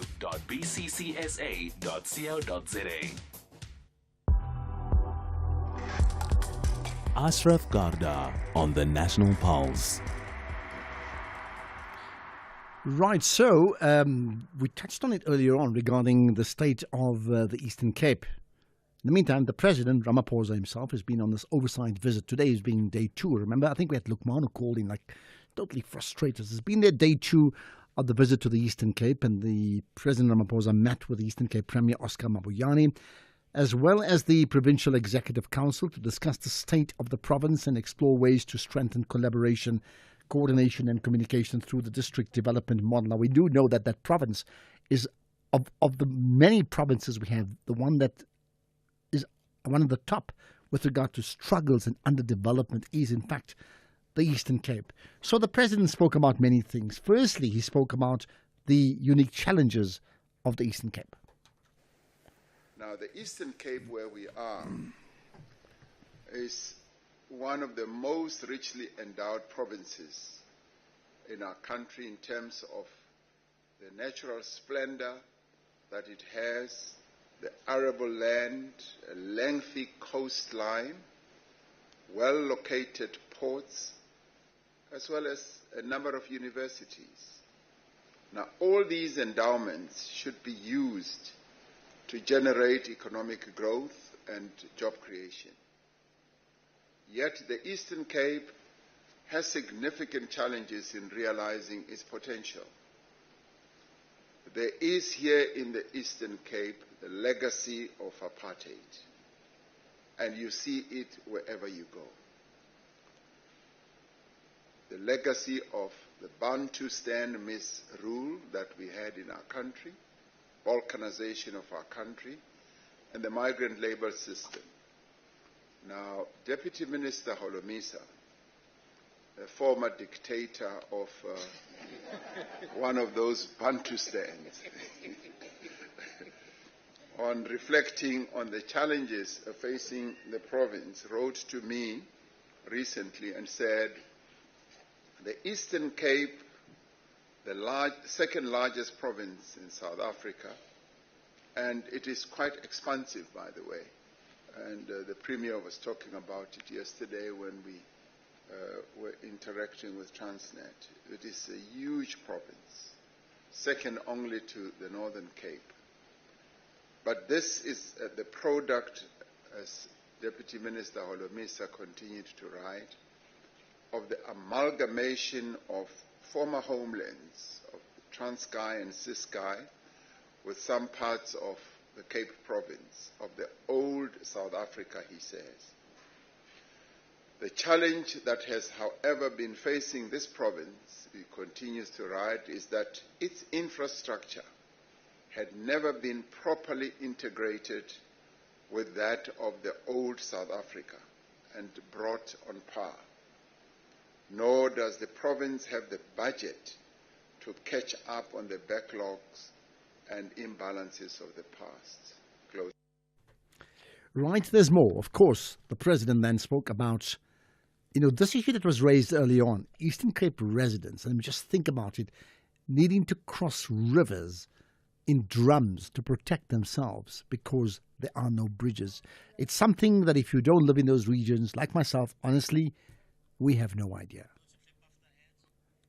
In fact, we'll do it right after this. The Blue Diamonds want to shine all the way from kickoff to the final whistle, while the Rockets plan to rock up with a strong winning mentality. This is the Hollywood Bet Super League. Experience the exciting battle between JVWFC and TS Galaxy Queens on Sunday 20 April at 2:30 p.m. Streaming live on SABC Plus and SABC Sport on DTT Channel 4. Proudly brought to you by SABC Sport. For the love of the game. Kathy Motlatlana on SAFM.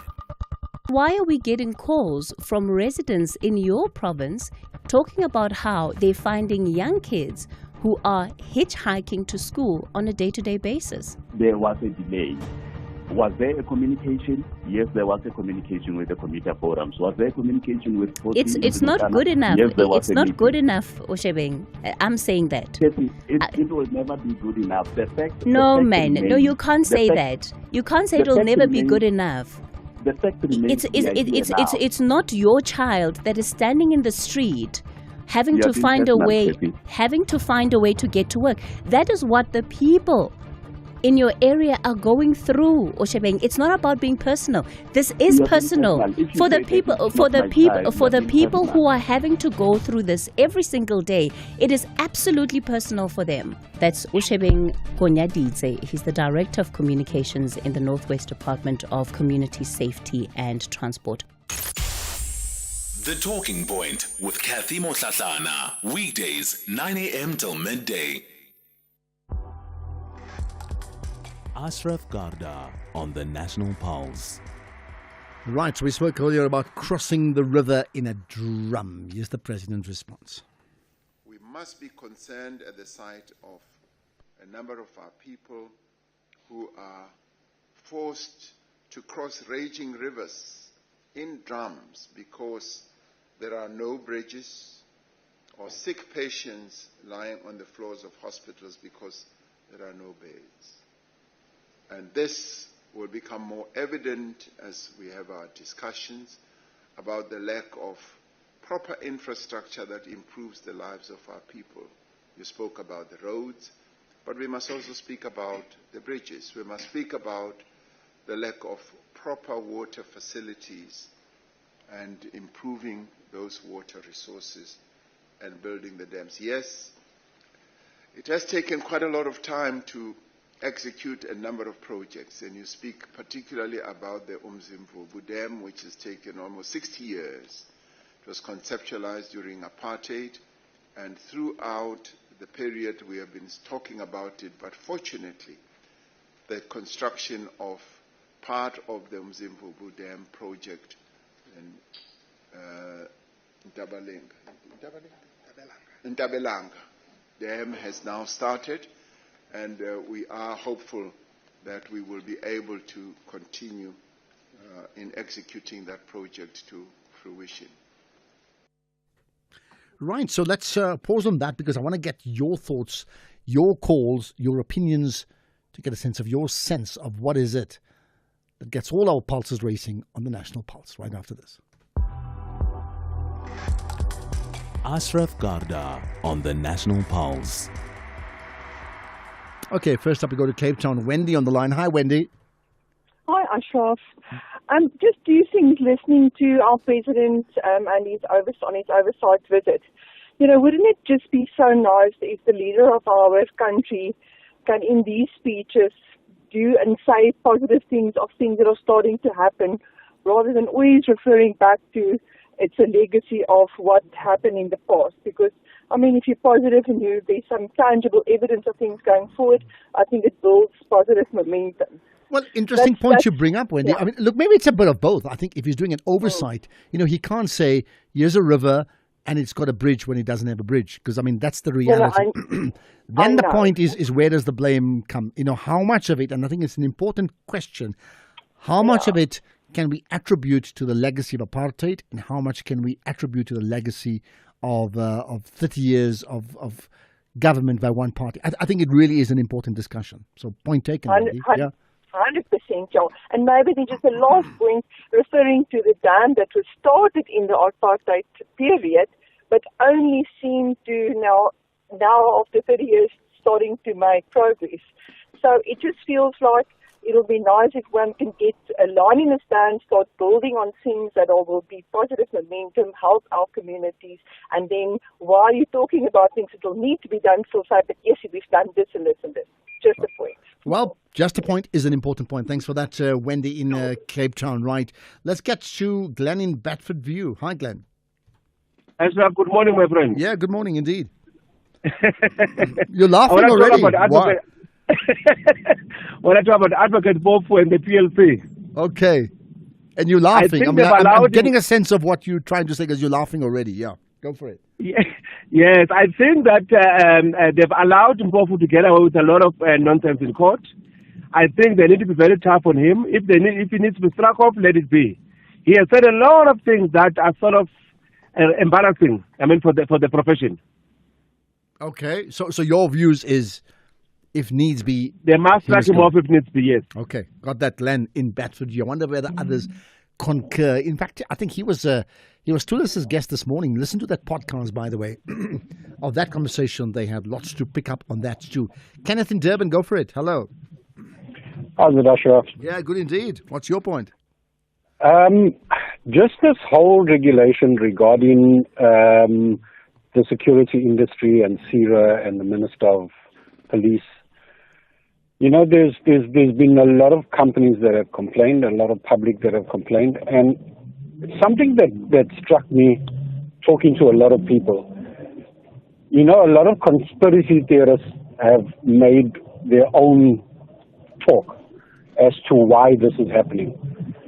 And a number of them have said, with this regulation coming in, we decrease the amount of security in the private sector, which leaves generally the SAP to deal with matters.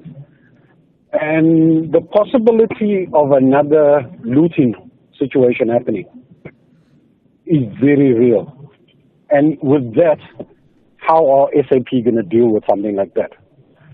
So, when you look at these regulations, me personally, I just feel that this is regulations, if you look at the Firearms Control Act, it's already there. Mm-hmm. All these, the steps to deal with any action is in the Firearms Control Act. And these regulations have just added unnecessary rules that is just causing chaos within the industry. Okay, your point is raised, and I hope it doesn't come to that position that you mentioned earlier on. I absolutely hope not. Kenneth in Durban. Let's get to some WhatsApps about Ramaphosa. Your comments on that too. Hi, Ashraf, and everybody is listening. When I listened to Ramaphosa, he didn't say anything wrong about it. Even the minister they want to send to America, if someone call you a racist and you are not that kind, just let him come close to you so that he will realize himself that he was wrong. But doesn't mean if someone call you a thief, you are not one. Now, when someone comes in your house, then you steal his stuff and said, you see, you told me I'm a thief, I'm going to steal because that is what you told me. No, if you do that, means you were, that's what they said to you at the beginning. Thank you. Okay, got that. He's not talking to you, basically, is what you're saying, so don't worry about it. Lake in Durban, hello. Good evening. I would like to contribute on the issue of the president going to the Eastern Cape. And I just want to put some history onto this. I've worked in government for many years at senior level. All right. And Eastern Cape, I would visit because it's our provinces from the national department. The challenge for the Eastern Cape is premised on a lot of corruption, which is harbored even by the politicians, and a lot of them are involved in that. In all the departments I've worked at national level, 3 of them, West Eastern Cape has always been the West in terms of corruption and mismanagement of government resources. So I think something more than just talk of the visit of the president, a lot needs to be done at the Eastern Cape. They've even sent, during President Begi's time, they even sent envoy to the Eastern Cape to try and rescue the situation for the government.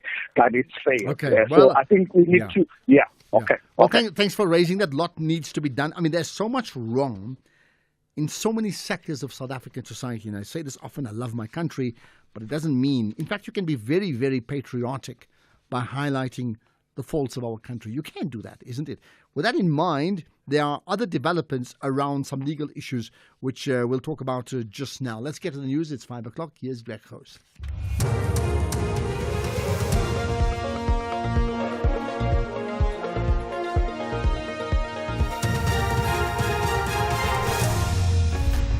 Thank you, Ashraf. In this news update, join us to remain the U.S. envoy and testimony in Albert Luthuli inquest. Good day to you. President Cyril Ramaphosa will not be replacing Dlabisi Jonas as special envoy to the U.S. This after it was revealed that the former deputy finance minister labelled U.S. President Donald Trump a racist and a homophobe in 2020 after Joe Biden won the presidential race that year.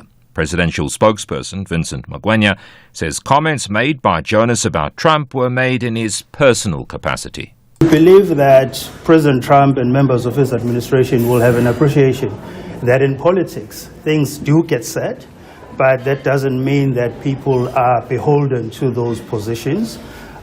Equally, unkind remarks have been said about the African continent by President Trump, and there's no African leader that holds those comments against him. There's a sense that everybody wants to move forward positively and constructively in terms of the relationship with the United States. The White House says import duties on Chinese goods have now been increased to 245%. This after China admitted that the US tariffs of 125% would put pressure on its economy. The BBC's Steve McDonnell has more. Donald Trump says the ball is now in China's court. He said to his supporters that China needs to do a deal with us. Well, the Chinese government isn't behaving like it needs to do anything of the sort and is instead digging in, essentially saying we're not in any rush. There is an acknowledgement here that this is going to hurt, but China is saying to the rest of the world we can tough it out, and really everybody else should be standing up to Donald Trump in the face of such bullying as well. Commercial citrus farmers in Limpopo say they're closely monitoring developments in the bilateral trade tensions between South Africa and the US. Byron Foster is from agricultural company the Mahela Group. It's only the Western Cape and the Northern Cape that are allowed to export citrus into the US market. For the rest of the country, we cannot export into the US, and it's mainly because of citrus black spot restrictions that we cannot export to that part of the world. It's relatively a small portion compared to the whole industry total volume going into the world. As I said, it's always difficult not to have access to a market for whatever reason. Advocate Loyiso Makapela has argued that the state lied or misrepresented facts against Muradi Chaloto. He's told the Free State High Court that the state lied that Chaloto was a fugitive and refusing to return to South Africa. She says Chaloto abandoned her bail application in the US and spent more than 4 months in prison because of false claims by the state that she was a flight risk and had connections in Kenya. Chaloto is one of 18 accused in the asbestos roof removal court case. She was the personal assistant of Ace Magashule when he was the Free State Premier, when a multi-million rand contract was allegedly irregularly awarded. Nkosi Albert Latuli's daughter-in-laws testified in the ANC leader's reopened inquest into his death in 1967. The initial inquest found that he was accidentally hit by a train at Groutville in the KwaZulu-Natal area. The family says it doesn't believe this finding. Philomena Latuli says they would have been able to see and hear an oncoming steam train. She told evidence leader, Advocate Anna Chwene, that she doesn't agree with newspaper reports that Latuli had poor sight and was half deaf. So for those of us who are not from that era of 1967, you state that the train would make a noise. What kind of a noise would the train make? Even today, the steam engine makes that kind of noise. It's a choo-choo-choo-choo, choo-choo-choo-choo-choo-choo-choo-choo-choo-choo. And also, as it does that, the ground beneath it or besides it vibrates.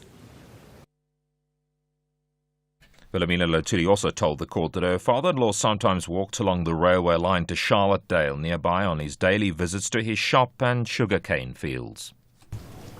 And on this route that he would take, was he always alone? As far as I know, he was always alone. Maybe one or two people would stop him on the road and he would talk, and even one of there is Indunas who has recently surfaced, also has a story to tell. But his banning orders did not allow him to have more than one person in his company at any one time. So he couldn't have too many people or walked with many people. Top story, President Ramaphosa will not be replacing Cebisi Jonas as the special envoy to the US. That's SAFM News, I'm Greg Kos. In your sports this hour, Meso looks forward to testing her capacity in first ODI junior box to host Sansa rivals, and Rune and Vels reach Barcelona Open quarterfinals. More details at 5:30. SAFM, guiding you through the rush hour traffic.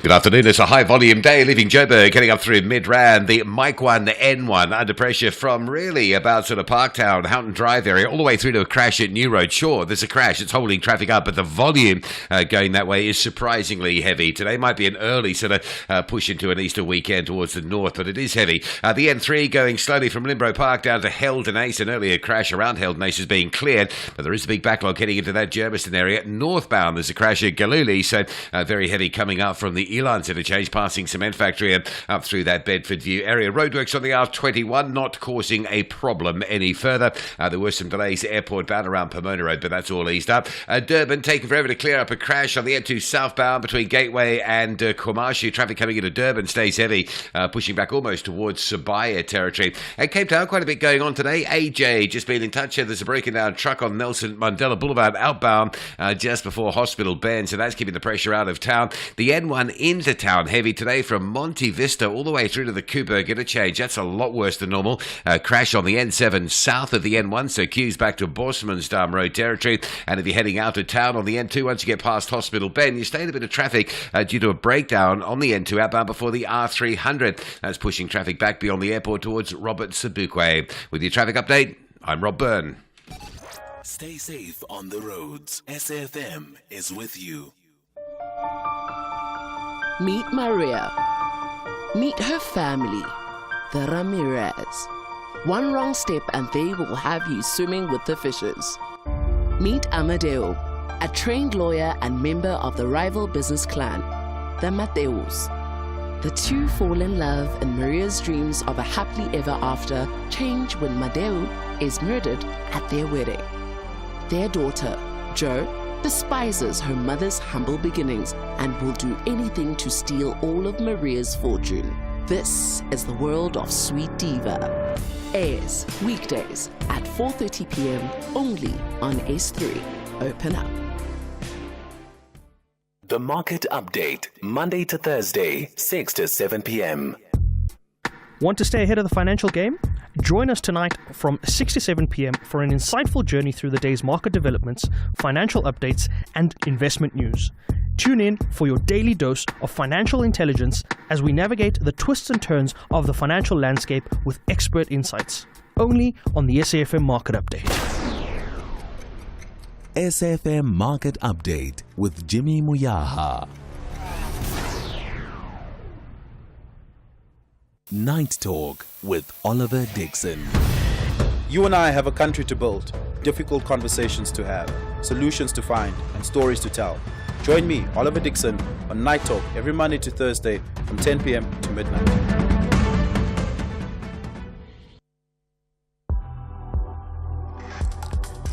The National Pulse with Ashraf Garda on SAFM. You're listening to the National Pulse, weekdays 3 to 6 p.m. So, my producer Vusani has been reminding me to say, please tell people to check out the podcasts that we have, because all the podcasts are there, even the ones today. But the best place to get them, safm.co.za. Go to the website, then check podcast, then the National Pulse, and then you find all the interviews that we do every single day in that, all there, safe there for you to listen to and to share and to comment and to debate and to argue about. Absolutely. Also, Keys has been telling me that tomorrow we'll have the Minister of Basic Education in studio, Siviwe Khwarube. She'll be talking to us from just after 3 o'clock, state of basic education in our country. I mentioned earlier on, remember, that there's some other issues, when people talk about underdevelopment and corruption and where we're going. I said there's something from a legal perspective that we're going to be talking about just now. So I understand the Department of Justice and Constitutional Development has announced a significant milestone in its efforts to uphold integrity, discipline, and accountability within the public service. What have they done? There's news of the dismissal of 54 officials in a major disciplinary crackdown. Let's get more with the Minister of Justice and Constitutional Development, Minister Mameloko Kubai. I appreciate your time, Minister. Thanks for connecting to us on the National Pulse. Thank you. Good afternoon to you, Ashraf, and good afternoon to your listener. Okay, so I take it dismissing 54 officials may seem as bad news to some people, but it could well be seen as good news if we want to get, as we all talk about, build a country that will be the best that we can live in, isn't it? Look, it's a good thing because it means that we are making sure that we protect South Africans from those that are continuing to do wrongdoing. I mean, amongst this, and that's why I emphasize to the team that arrived, that where you have theft, where you have corruption, where you have fraud, it's zero tolerance, it will be dismissal. Some of the things, if I may share, Ashraf, I mean, where an official of government directs money that is meant for maintenance. So a person goes to court to ask for maintenance of their children who might be ill, who might be going to school and all that. And then an official of the department goes and puts a different account where the money is redirected. That is unforgivable. And that's why we've taken the stance that we will continue to dismiss them. Okay, so 54, I mean, that is quite significant. You're not going to give us names, but can you tell us more about the people, the types of people we're referring to, and the types of crimes they've committed? It's across the country, so the number, it talks to all the provinces. As I say, you look at the number, you'd find quite a number of them. It's maintenance officers who would have, in the process, redirected money or stole money. It will be those in the courts who will steal money off bail, because remember, bail will be paid in some of our offices. It's still paid in cash, and therefore they redirected that. Others, it would have been almost like misconduct in terms of not arriving. For example, last week I was called by communities where they told me that in a sexual offense case in Matadilo, the 6-year-old, An interpreter left when they went to a break, never returned, only to see that person sitting and drinking alcohol. We've immediately placed him on suspension, and he's going through the process. I can tell you, those are some of the things that we have to deal with. Officials who do not understand the impact of their decisions or inaction in dealing with the matters. Again, in Master's office, you find that a diseased estate is not wrapped up because somebody has stolen a file or they've stolen money, or the other child not doing their work. The impact thereof is that that child is likely to drop out of a school, a university, because the parents would have been paid. So I said to the officials that we will look at the severity of the matter, theft, corruption, and actually just fraud will be dismissible. So we are doing that. Others, we are putting them on suspensions. Some are having final warnings. For example, those officials who would have taken a car of the department, poured petrol, or didn't return it within, because we're ensuring that everybody understands that they've got to operate within the rules of the department and be disciplined and understand this is not our money, but it's a state fund. So these are taxpayers who are paying, working very hard to pay tax, not for us as officials, not for us as government to come and waste it. Well, I'm glad you're doing so. I think we all are absolutely on side regarding that, because we need to get to the nub of what it is that's undermining our country so that we can build the type of country that we all want to live in, right? I also understand there's 223 labor relations issues in the last year, right? And of course, I mean, some of the breakdown you've given me. I know, on a year-on-year or every couple of years, we have different ministers of justice, and so we inevitably have changes in department, right? But let's say where you sit, right? Are you surprised at that number and the numbers of cases you've had to deal with? I am, actually, because when I came here, I expected that because we understand the law, we are the people who are supposed to uphold the Constitution. We are the people who are supposed to be an example in society within the department. To have found what I found, it is quite surprising, Ashraf. And that the bravery of even what they do. I mean, as I'm saying, you go and take money from a court, you go remove a file, a page in a court file, which has an impact not only to the court functionality, but to the victims of justice. And people who are seeking justice, the impact of it, but even the credibility of the state. And that's my shock.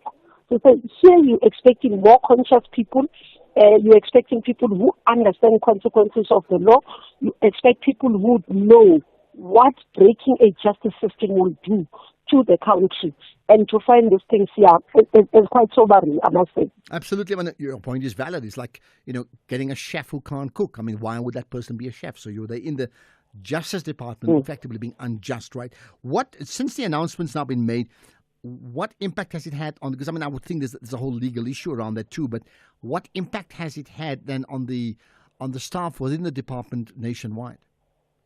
Look, many of them are now understanding. Remember when I arrived, I did address the entire staff. I told them that there are things which are non-negotiable from me as their minister and things that I will not tolerate. So the message and this dismissal, it's a reaffirmation of what I've said. I've told the officials in the department, anyone who wants to live luxury lifestyle mustn't be in public service. This is a place to serve, not to make money.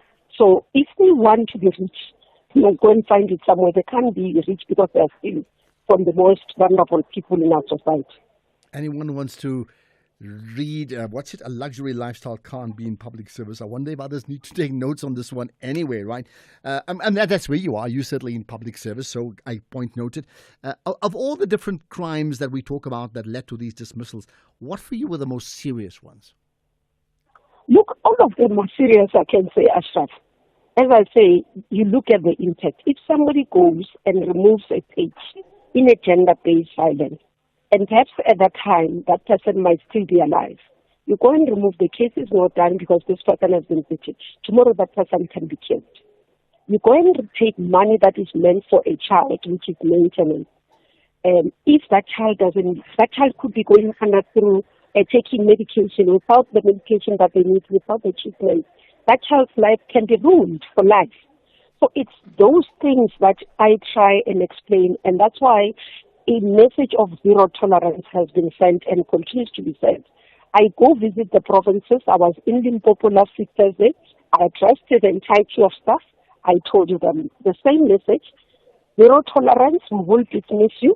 And I said to officials, if you think that I'm going to be reshuffled, some of them, I said to them, on my way to Union Building, I would have fired you. On the way to the Union Buildings, you would have fired them, yeah. What, maybe just the last thing, right? The fact that we now celebrating these dismissals is a reflection, on the one hand, of the competency to actually be able to effect these dismissals in the first place. But at the same time, you wish this did not happen in the first place, so we don't have to worry. But the other part that's really important is the fact that we're again celebrating it. Does that suggest that, in fact, a lot of it has been a case of turning the blind eye over the years? That means a lot has passed by unnoticed. Yeah. Look, I guess the issue which over time, remember, if you go back, President did raise the issue of building a capable state. But one of the issues that he had requested, I think it's 2019, in the 6th administration, where he requested that public servants, especially senior managers, must undergo lifestyle audit. That was part of emphasizing the importance of ethical leadership. But the president was saying to all of us, as leaders in institutions, and those who are holding senior management positions, in order for us to rebuild the state that has been broken by state capture, we're going to need ethical and capable public servants. We talk about professionalizing of public service. We can't professionalize when we have thugs. We can't professionalize when we have criminals themselves who are stealing from the most vulnerable. So we've got to root them out so that we can professionalize, so that when we say to the public, come and trust us with your money, come and trust us that we'll provide justice for you, they know they don't have to pay to get. I went to a court where public was telling me that, Minister, for me to get my issues attended, I must buy a pie and a Coke. I said, not under my leadership. Where I'm able to find, I will deal with it. And this is what we have been doing. Okay. Here's the last thing, just in 30 seconds. You spoke about, you can't have thugs working in your departments. How do you think we got to that situation of having thugs and criminals working in not just your department, but many departments in public service in our country? Quick answer to that? Look, the issue is it's over time of lack of consequences, where people can manage to play the system. So they can go to DC, delay DCs, they can go negotiate that I should not be dismissed and all those things, and the appeals and all those things. So it's though it's that level of complacency that you find. And that's why one of the issues I said, we're going to have to send a message of zero tolerance so that everybody understands within the system that there are things that we tolerate and there are things that we can't tolerate. Point made. Lack of consequences, a South African issue. Minister of Justice, Mameloko Kubai, appreciate your time here on the National Pulse.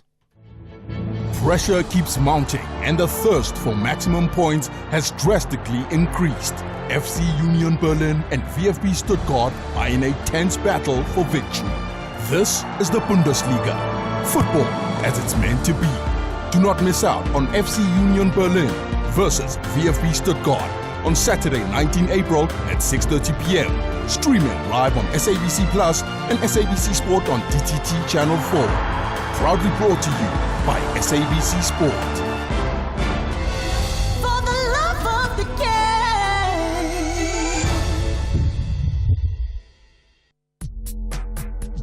If you're active on social media and love SAFM, we hope you'll take a moment to like or follow our SAFM page on Facebook and Twitter. These are the best places to find all the guest information, conversations, and stories you love from your favorite presenters, along with regular updates from SABC News. And don't forget, you can send your questions to feedback@safm.co.za. SAFM, leading the conversation.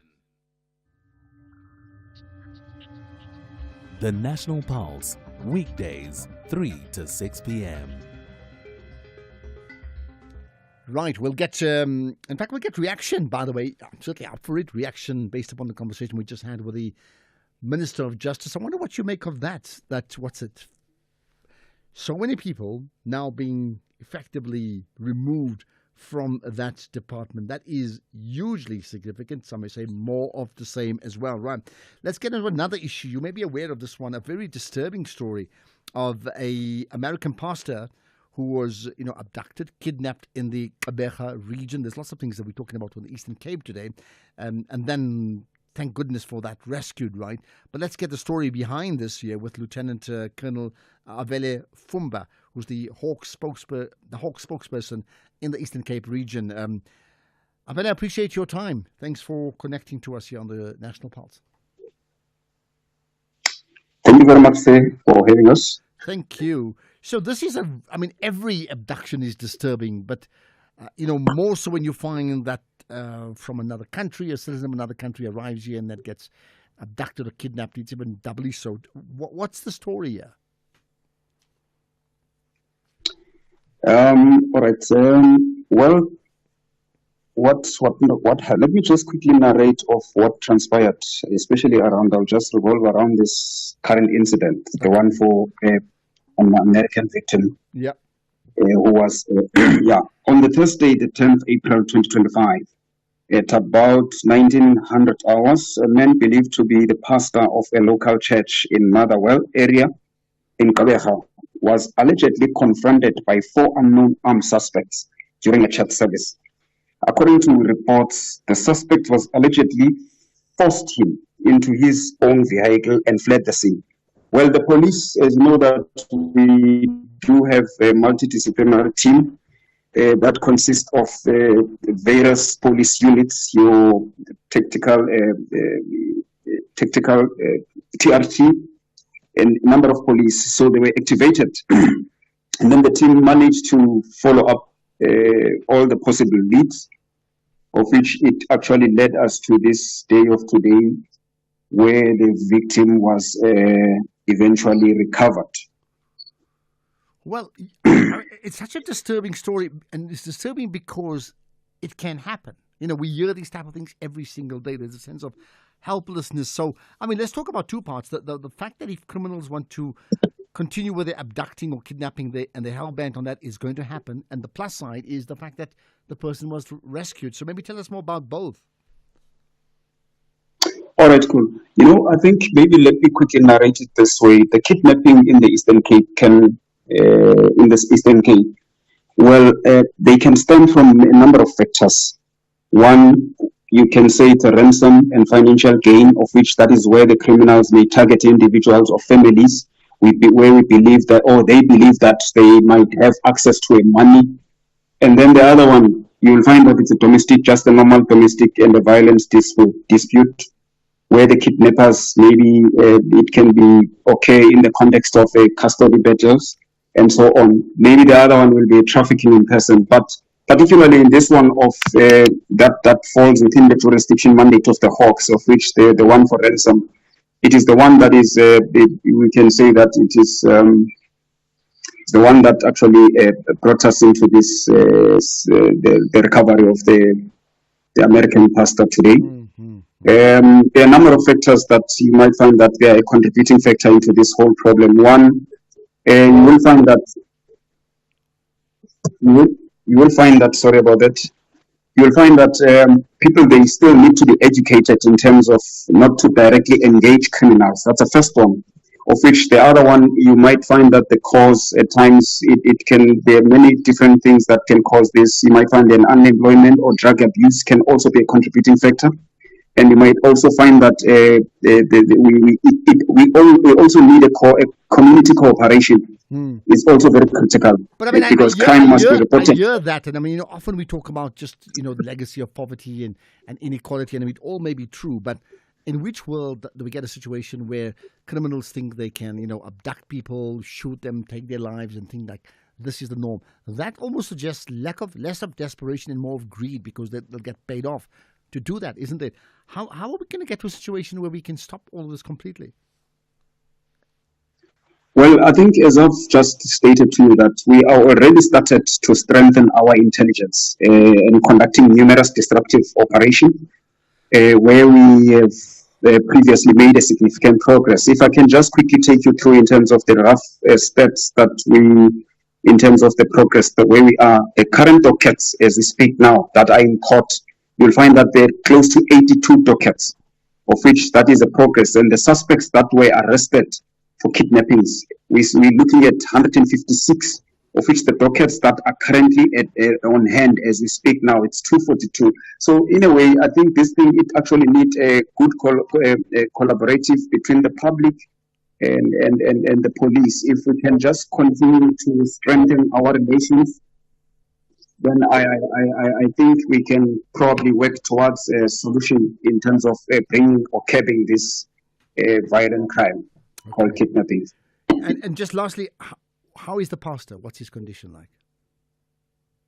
Well, no, he is not. He was not harmed. The pastor was found not harmed. And the teams work honestly, tirelessly around the clock to ensure that he's safely reunited with the family. So as we speak now, we also probably encourage and request probably the public to give them some space so that they can recover. But he's in good condition. Well, I'm certainly glad about that. You know, there's some good news there, because often you hear these stories and there's no good news around it. So Terence Manasi, Lieutenant Colonel Avele Fumba from the Hawks, spokesperson in the Eastern Cape. Much appreciate your time. Right. Let me remind you as well, tomorrow we'll have the Minister of Basic Education coming up in studio from just after the news, 3 o'clock to about 3:25. I wonder what's the big question I should be asking her. Right. That's the one thing. The other one is regarding the podcast. Not just the podcast. Well, I mean, you can listen to the podcast, but people listen to us on radio. But you can also listen on streaming live. And you go to Facebook, go to YouTube, as well as go to the X Factor platform, Twitter. You'll find us visually. You can see us. And then the other part, go to the SABC Plus app, which allows you to listen to this show in very, very good reception, wherever you may be around the world. So maybe radio listening is your first choice, but the world has changed. You can listen digitally wherever you are, even if you don't have a radio. Let's get the news headlines. Here's Greg House. Quick look at the headlines. 8 officials have been suspended at the Mangaung Correctional Centre in the Free State after the death of an inmate. President Ramaphosa will not be replacing Cebisi Jonas as special envoy to the US. And the UK Supreme Court has issued a landmark ruling that the legal definition of a woman is based on biological sex. There's a full update at 6 o'clock. SAFM, guiding you through the rush hour traffic. Good afternoon. If you're driving into Pretoria, you might want to avoid the N14, the Ben Schoeman, the very heavy backlogging up through Euthius Road towards Kagwasi Mampuro. Come off the N1, use Boerta Avenue, or use the R21 as your alternative routes into that area. Crash on the M1 North at Midrand's New Road. The backlog is pretty severe all the way down to sort of Glenhove Road, so Melrose, all the way up through Midrand. Absolutely jam-packed today. N1 Buccleuch down towards Bayers Nordera is quite slow. The N3 Buccleuch down to Germiston's, down towards Heldon is pretty busy. It looks like a breakdown around Van Buren, keeping that traffic heavy. And northbound, that crash at Galilee's backlogging traffic heavily from Cement Factory on the run north in towards the Bedfordview area. Durban side today, a couple of crashes around the Gateway area. The N2 South, we've been detailing the crash, which is again taking forever to clear by the M25 Kwamashu Highway. Traffic's heavy coming in from the airport towards that one. And then if you're northbound towards the airport, a crash by Sabaya causing a delay from Gateway. If you're looking for alternative routes, the M4 North looking okay, but the M4 South, I'm slung it down towards Blue Lagoon, quite heavy. I think that's a lot of traffic bypassing the N2. Cape Town, N1, inbound, solid today from Monte Vista all the way to Coburg Interchange. That's a lot worse than normal. A breakdown on the M1 out of town at Plattercliff Road, slowing traffic towards Belleville, and a broken down truck on the N2 outbound at Hospital Bend, just causing a backlog coming out of the city centre. With your traffic update, I'm Rob Byrne. This is SAFM Sports with Tuming Kapele. Jimmy, you've got some cricket news. Yes, Proteas woman wicket-keeper batter Kanabumiso says that she's looking forward to testing herself against the best in 50-over cricket in the upcoming Tri-Series in Sri Lanka. Mesu and fellow SA Under-19 star Seshni Naidu amongst the youngest players in the Proteas setup to receive the maiden ODI call-ups. And Mesu says that she is proud to see how far she has come in professional cricket. I feel really proud of myself, like compared to the previous years that upcoming cricket. I think it's a really big step for me to see where my 50 over game is at. I think testing myself, playing against the best teams, I think that's really amazing in my career, just seeing where I'm at with my 50 over mentality of cricket. I think that's really important. Meanwhile, Sunrisers Hyderabad spinner Adam Zampa has been ruled out of the remainder of the IPL due to shoulder injury. And still sticking to cricket news, a funding pledge from the International Cricket Council has given Afghanistan's exiled women cricketers hope of recognition and a chance to play on the international stage in defiance of the Taliban. The game's global governing body said that it would set up a dedicated fund to support Afghan women, most of whom have resettled in Australia after fleeing Afghanistan when the Taliban swept to power back in 2021. The ICC has declined to provide financial details or a timeline for the disbursement of funds, but the players are hopeful the pledge will prove a watershed for the women's game.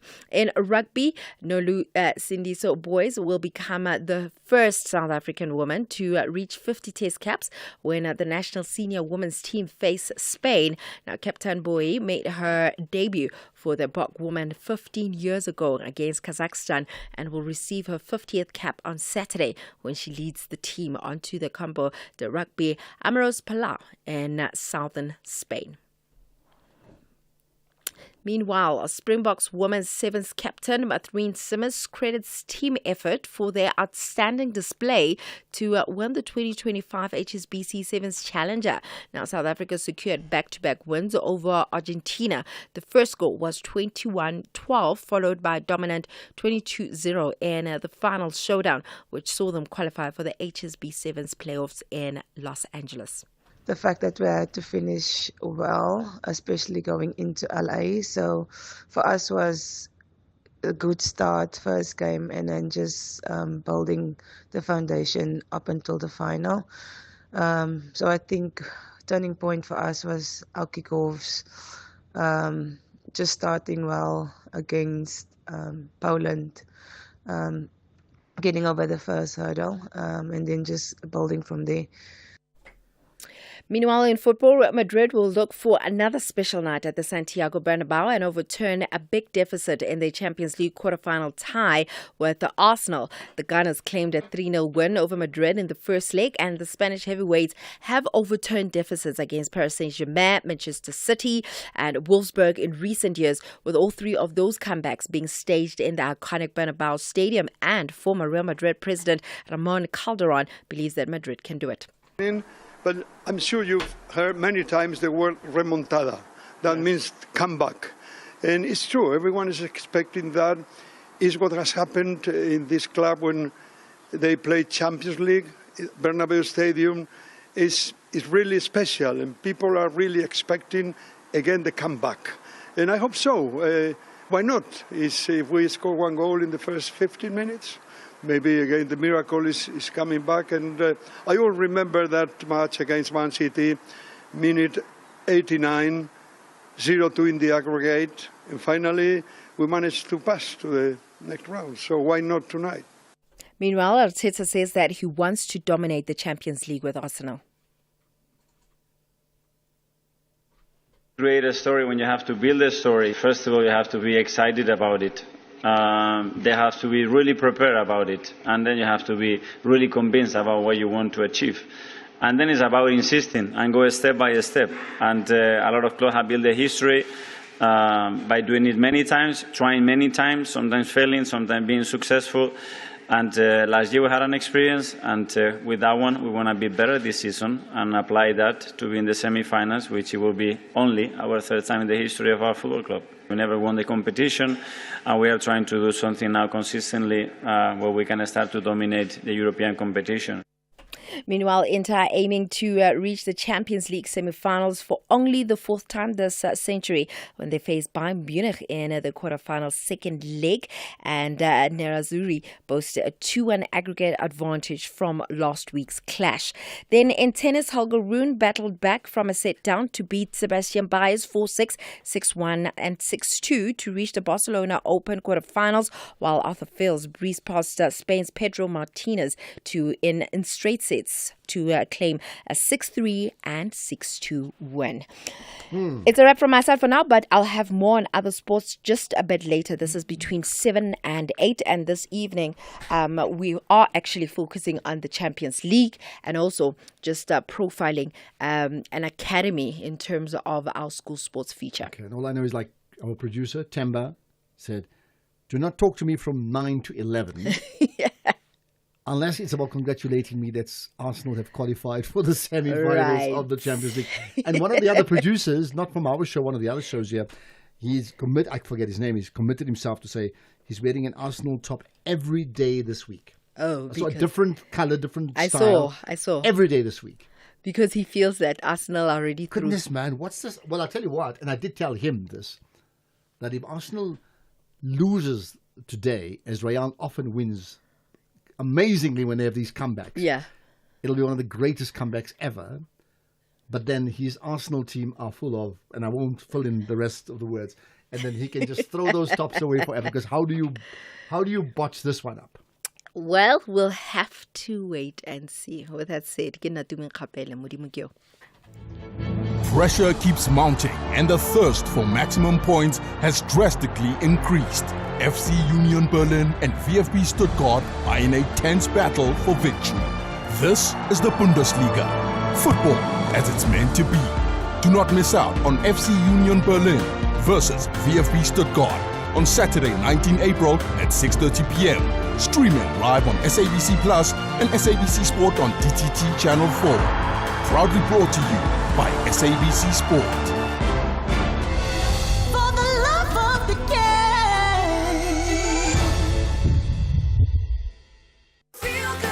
game. Rise and shine every weekday morning on Expresso. Now, whether it's a motivational Monday or even a Health Tuesday, this is the best way to start your day. Let our trending tech keep you ahead of the curve.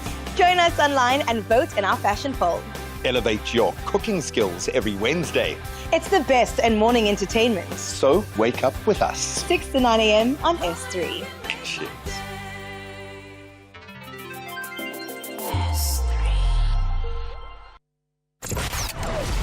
Economic news on SAFM. Facts and figures you can count on. And of course, all those facts and figures comes from Jimmy Moyao, hosts the SAFM Market Update. So Jimmy is setting up your show for just now. Let's talk about 77-year-old business sticking to its roots. Good afternoon, Ashraf. Good afternoon to the listeners. The operative word there is sticking, because the business I'm referring to is a business called Pratley. They have been involved in adhesives since 1948. We are currently in the third generation of leadership at that business, being the CEO of the business, Andrew Pratley, who took over from his father, Kim Pratley, who took over from his father, George Pratley, the founder of the business. So very old legacy business that has been around long enough to have sent through adhesive products out into space. We've got Andrew on our show as part of our Executive Lounge feature. We're going to be taking a look at the business, the legacy behind the business, but also what he does when he's not focused on the business, because that's what we do in our Executive Lounge segments. We've also got a conversation with the team at Discovery Life around their Discovery Life experience report that they put out that suggests that they paid out more than 11 billion rand in 2024. We're going to speak to them about that and get a sense of what was happening there within the business. And then we've got two other results that came out today from a business perspective that we're going to be covering. We got a update from the team at PSG on their full year results. We're going to speak to the chief financial officer of that business. And we got interim results from the Clicks Group on how they started the first half of their new financial year. We've got a conversation with with the company's CEO to take a look at that performance as well. So we have a full show lined up. We've got lots of numbers to report on and to unpack. And sticking with those numbers, let's take a look at how the markets moved throughout today. It was a sea of red on the equity front, especially from an international perspective, but South African equities surprisingly eked out gains instead of closing out in the red. Let's start with the Asian markets. They would have been trading first, of course. The Hang Seng down almost 2%. The Nikkei in Tokyo down more than 1%. European markets, the biggest loser there was the CAC 40 in France, down 0.2%, while the FTSE was down only 0.1%. The Nasdaq is currently down around 2%. It might have recovered quite a bit. I will just check on that. It's probably recovered a bit, but it was down 2% about an hour ago, with the S&P down about 1% as well. They, of course, are still markets that are going to be trading into the evening. Our own local markets, financials were down 0.45%, industrials 0.47% in the red. Resources were the saving grace of the day, up 2.2% on the day. As a result of that, the all share up 0.1%, the top 40 up 0.25%. When we look at the currency movements, the rand fighting back against the US dollar, 18 rand 81, back below 25 rand again against the British pound, 24 rand 89, still above 21 rand against the euro, 21 rand 38, but about 0.5% stronger there, at about 12 rand against the Australian dollar, also 0.5% stronger there. The price of a Bitcoin in dollar terms is 85,000 odd dollars a Bitcoin, or around 1.6 million rand in rand terms, depending on which exchange rate you're using there. On the commodities front, platinum and palladium etching closer to that $1,000 level, but holding around that $980 level in each case. Brent crude, $65.92 a barrel, so it's almost $66 a barrel, not where we want it to be. Losing about 1 point or almost 2% in terms of today's trade from our perspective, but in terms of the crude producers, they would be happy with those gains. The gold price shooting the lights out, new all-time highs. This has become the norm. This is probably going to be something that happens for the foreseeable future, but we're currently at $3,323 a fine ounce, up almost or more than 3% on the day's trade. So good movements from the commodities front. That big boost on the gold side of it, likely contributing to the resources counters on our side being up more than 2%. So we're going to look at that with Nick Kunz from Sanlam Private Wealth a little later on when we come back. There's lots to unpack from a numbers perspective. There's some economic data as well that I want to take a look at and see if we can unpack and make sense of as we are in the middle of the week and effectively the middle of the month. So we're going to take a look at that when we come back a little later on. But for now, Ashraf, back to you. Right, perfect. You've got a show to host 6 to 7, so you better get with it. And then to me from 7 to 8, as we heard earlier on, right? And she will talk about Champions League and everything else too, right? In fact, Temba's saying we're going to surprise many people. Temba, of course, our producer, talking about something he just loves, Arsenal Football Club. And Orlando Pirates too, I should say that. In the meantime, by the way, here's some news, right? The Higher Education Minister, Dr. Nobutle Nkabane, visited the Walter Sisulu University Intrata campus earlier today. Now, we've covered the story. The minister has now confirmed that the person who was shot on campus was in fact a student. So there's noticed that. And this is what she had to say. In fact, I got that through the engagement that I had with Prof. Sonia. Yesterday we had an engagement with USAF in Pretoria. Then when I saw this trending on news, I had to call her to say she must urgently brief the minister. She briefed me, but what she said is that the student is unregistered. The unfortunate part of it is that as the department, we issued the statement without doing due diligence or quality check to check whether the student is registered or not. But in the evening, after noticing that there are contradicting views around the matter, I tasked the DG to verify. According to our NSFAS records that I have here with me, the last payment or disbursement of funds to the university and to the student was the end of the year last year. So I can affirm today that indeed he was a student. Some of the technicalities I'm not going to enter into, but honestly we are broken as a community. I can't even speak. I don't know. I don't even know how am I going to face the family. a real sad story on that one. Now we'll hopefully get a further response from the minister and other stakeholders tomorrow, because we need to. That story sadly has got many legs, and we need to cover every one of it. Right, let's see if I can get to some of your thoughts, which I'll get, because I want to feel your pulse after this. From Engutu to Durban, twins born with one dream, Maskandi greatness, millions, fame and family. Will money tear them apart or unite them? Brand new telenovela, Amalanga Wafani, starts April 2025, weekdays at 6:30 on SABC1. The Toffees want to convert pressure to pleasure by claiming maximum points against the reigning champions. To put Everton level, he certainly does. No mistake. Beautifully done by Iliman Andai. But the citizens are not interested in any outcome but victory. And there's Grealish, and inside 2 minutes, City are in front. And Jack Grealish, his first Premier League. This is the Premier League. Witness the mouth-watering clash between Everton FC and Manchester City FC on Saturday 19 April at 3:30 p.m. live on S3. Also available at your fingertips on SABC Plus. Proudly brought to you by SABC Sport. For the love of the game.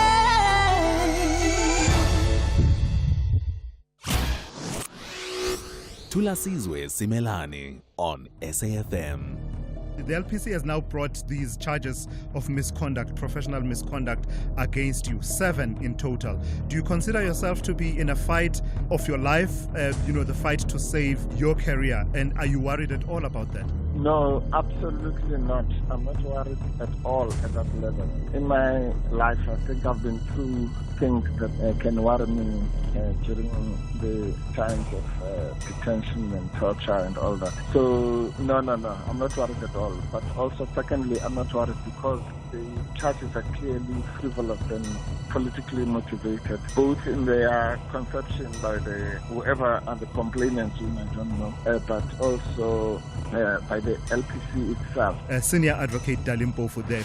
This is SAFM. Missed it? Find the podcast at safm.co.za.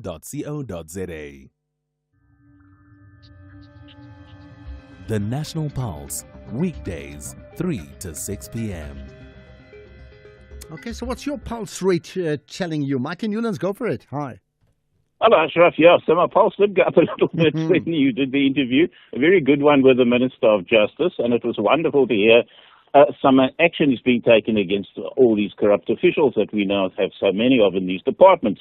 But I felt the one question I would love to have asked her was, it's great that all these guys have been arrested, but she's only got the job of Minister of Justice because the previous minister, Minister Thembiso Simelane, she was suspended, then moved to another position because she's still being investigated by the Hawks for I think it was about 350,000 rand, which she allegedly illegally took when she was then minister, or I think mayor, possibly, mayor of Polokwane.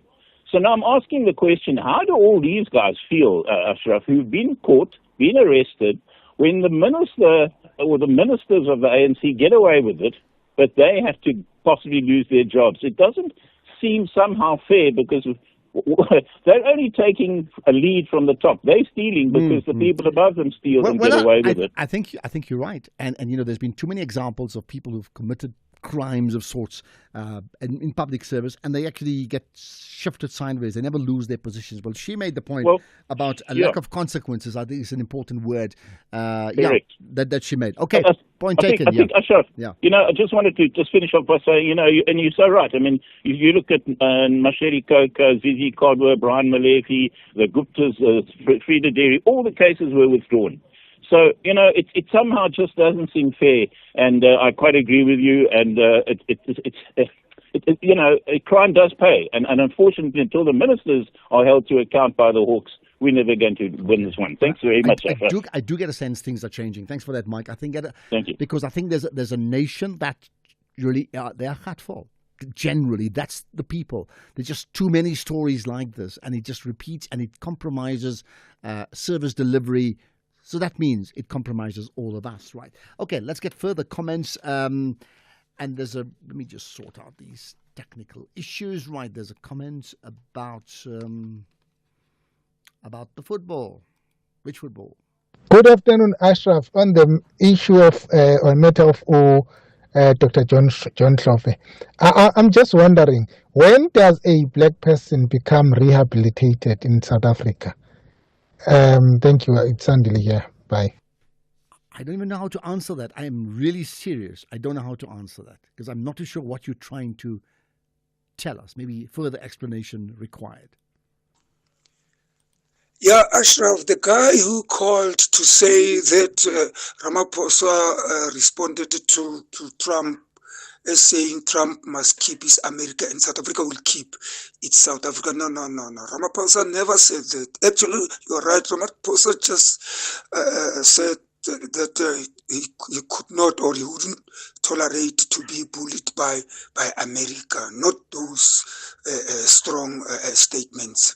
Thank you. But he's naturally a very soft-spoken person, Ramaphosa, and he mustn't be so much soft. People are going to just run over his head. Sometimes must raise his head and be bold and speak out strongly. Thanks, it's William Kuma. Well, that clip, he was not soft at all, and you wonder. And I'm asking the question, and I'm not saying I agree with Trump. I don't. But could he actually say the same things in front of Donald Trump? Face to face in the Oval Office or at the Union Buildings in Joburg? I don't think so. Good afternoon, Ashraf and SAFM listeners. This is Vicky Boni from Potch. Now I hear the clip again. So this tells me exactly that is the reason why the president is afraid to go there and sort out this mess himself. He said he's going to tell him when he meet him. He must go and meet him then. And then Trump said maybe he won't come here because of G20, because of South Africa. So will they actually meet? Will they meet? What will happen? Yesterday I asked you, what would you say if you met Trump and you're the ambassador? What do you think when the two of them, Ramaphosa and Trump, actually meet face to face, not on Zoom or something, but in, Oval Office or White House or Union Buildings? What would they say to each other? Really, I want to know. Good afternoon, Ashraf and your listeners.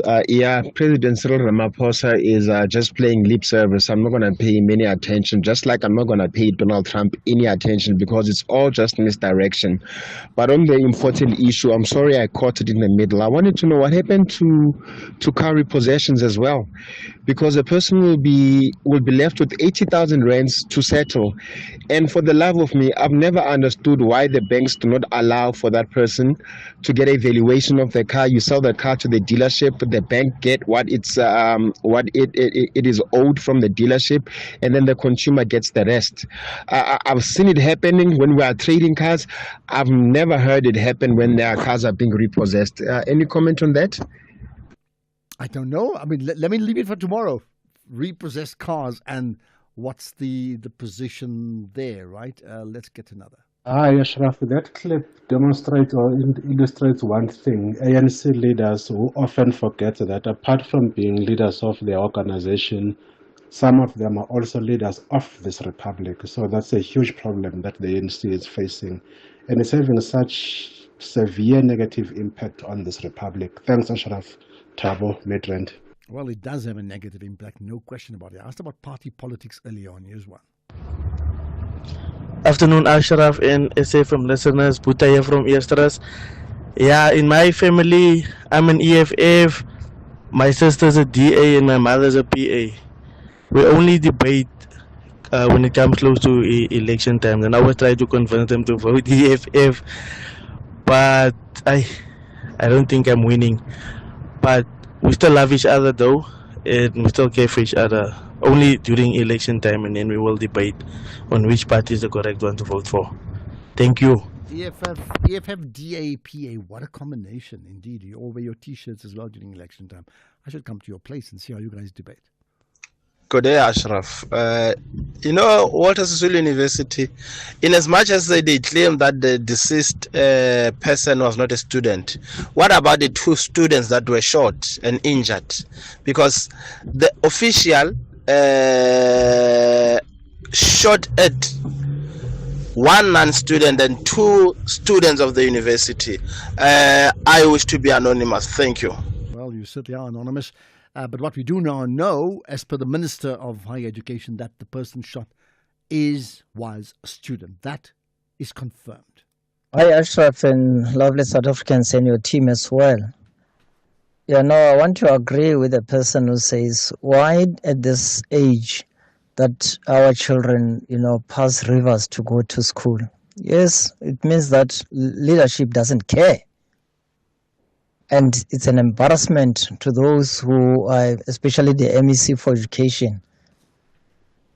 No, this people must do something, And on the issue of Donald Trump and his tariffs, I think his good surname will be good to call him tariffs. The world will need to think about this, and if they have to, dislocate him, let them dislocate him at any way that they find suitable for other countries to survive.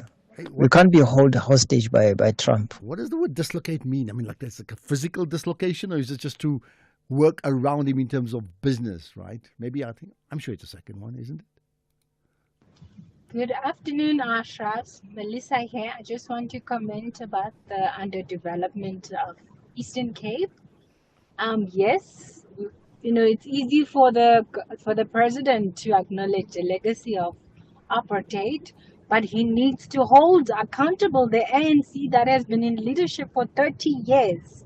All we know about in Eastern Cape is the corruption that has long gone without being checked, no one prosecuted. It's really a disgrace. I think point taken. Everybody says the same thing. Good afternoon, Sam Ashraf, Mr. Mali Moimbe, Captain. Actually, America, they didn't know a lot of stuff coming. They make in China, but they thought maybe they make in the European, particular what they call Italy. But all of a sudden, it's a profit that China used to make. And America used to buy it from Europe, but they thought, Europe was making a lot of expensive stuff, really. But all of a sudden, China is leading world manufacturer, really. You cannot ignore. America needs China. China don't need America, really. Because how many factories now? How many American now, they're trying all of a sudden, they stock, really. Amazon, all that, and America now, they run out of stock. What I want to say, Ashraf, China in charge in the world, whether financial and manufacture, whatever, everything. America don't have much money and they don't produce nothing really. Okay, point taken. Yes, maybe just going to squeeze in one or two. Afternoon, Ashraf. Ashraf, remember that Mozambican who was caught with more than 50 passports at the Libombo border there. What people do, they come by bus, let's say there are 100 on a bus, all of them have got the passport. Once they cross the border, they give the passport back to the bus driver or the taxi driver to take them back to the border to his connection, to be stamped out like the person has gone back to their countries. Yet the person is in South Africa. Then they are charged 400, 500, something like that. So how do you control the immigration, the border management there? How do they do it? How do they do it? Anonymous. I think they must ask you, Anonymous. You sound like the Minister of Home Affairs. You should get a job there, man. American pastor. You'll see, you'll hear something late. It's just a political game, brother. Watch the space. You think it's just a political game? Well, that's the show. Let me end by saying this much. Interesting.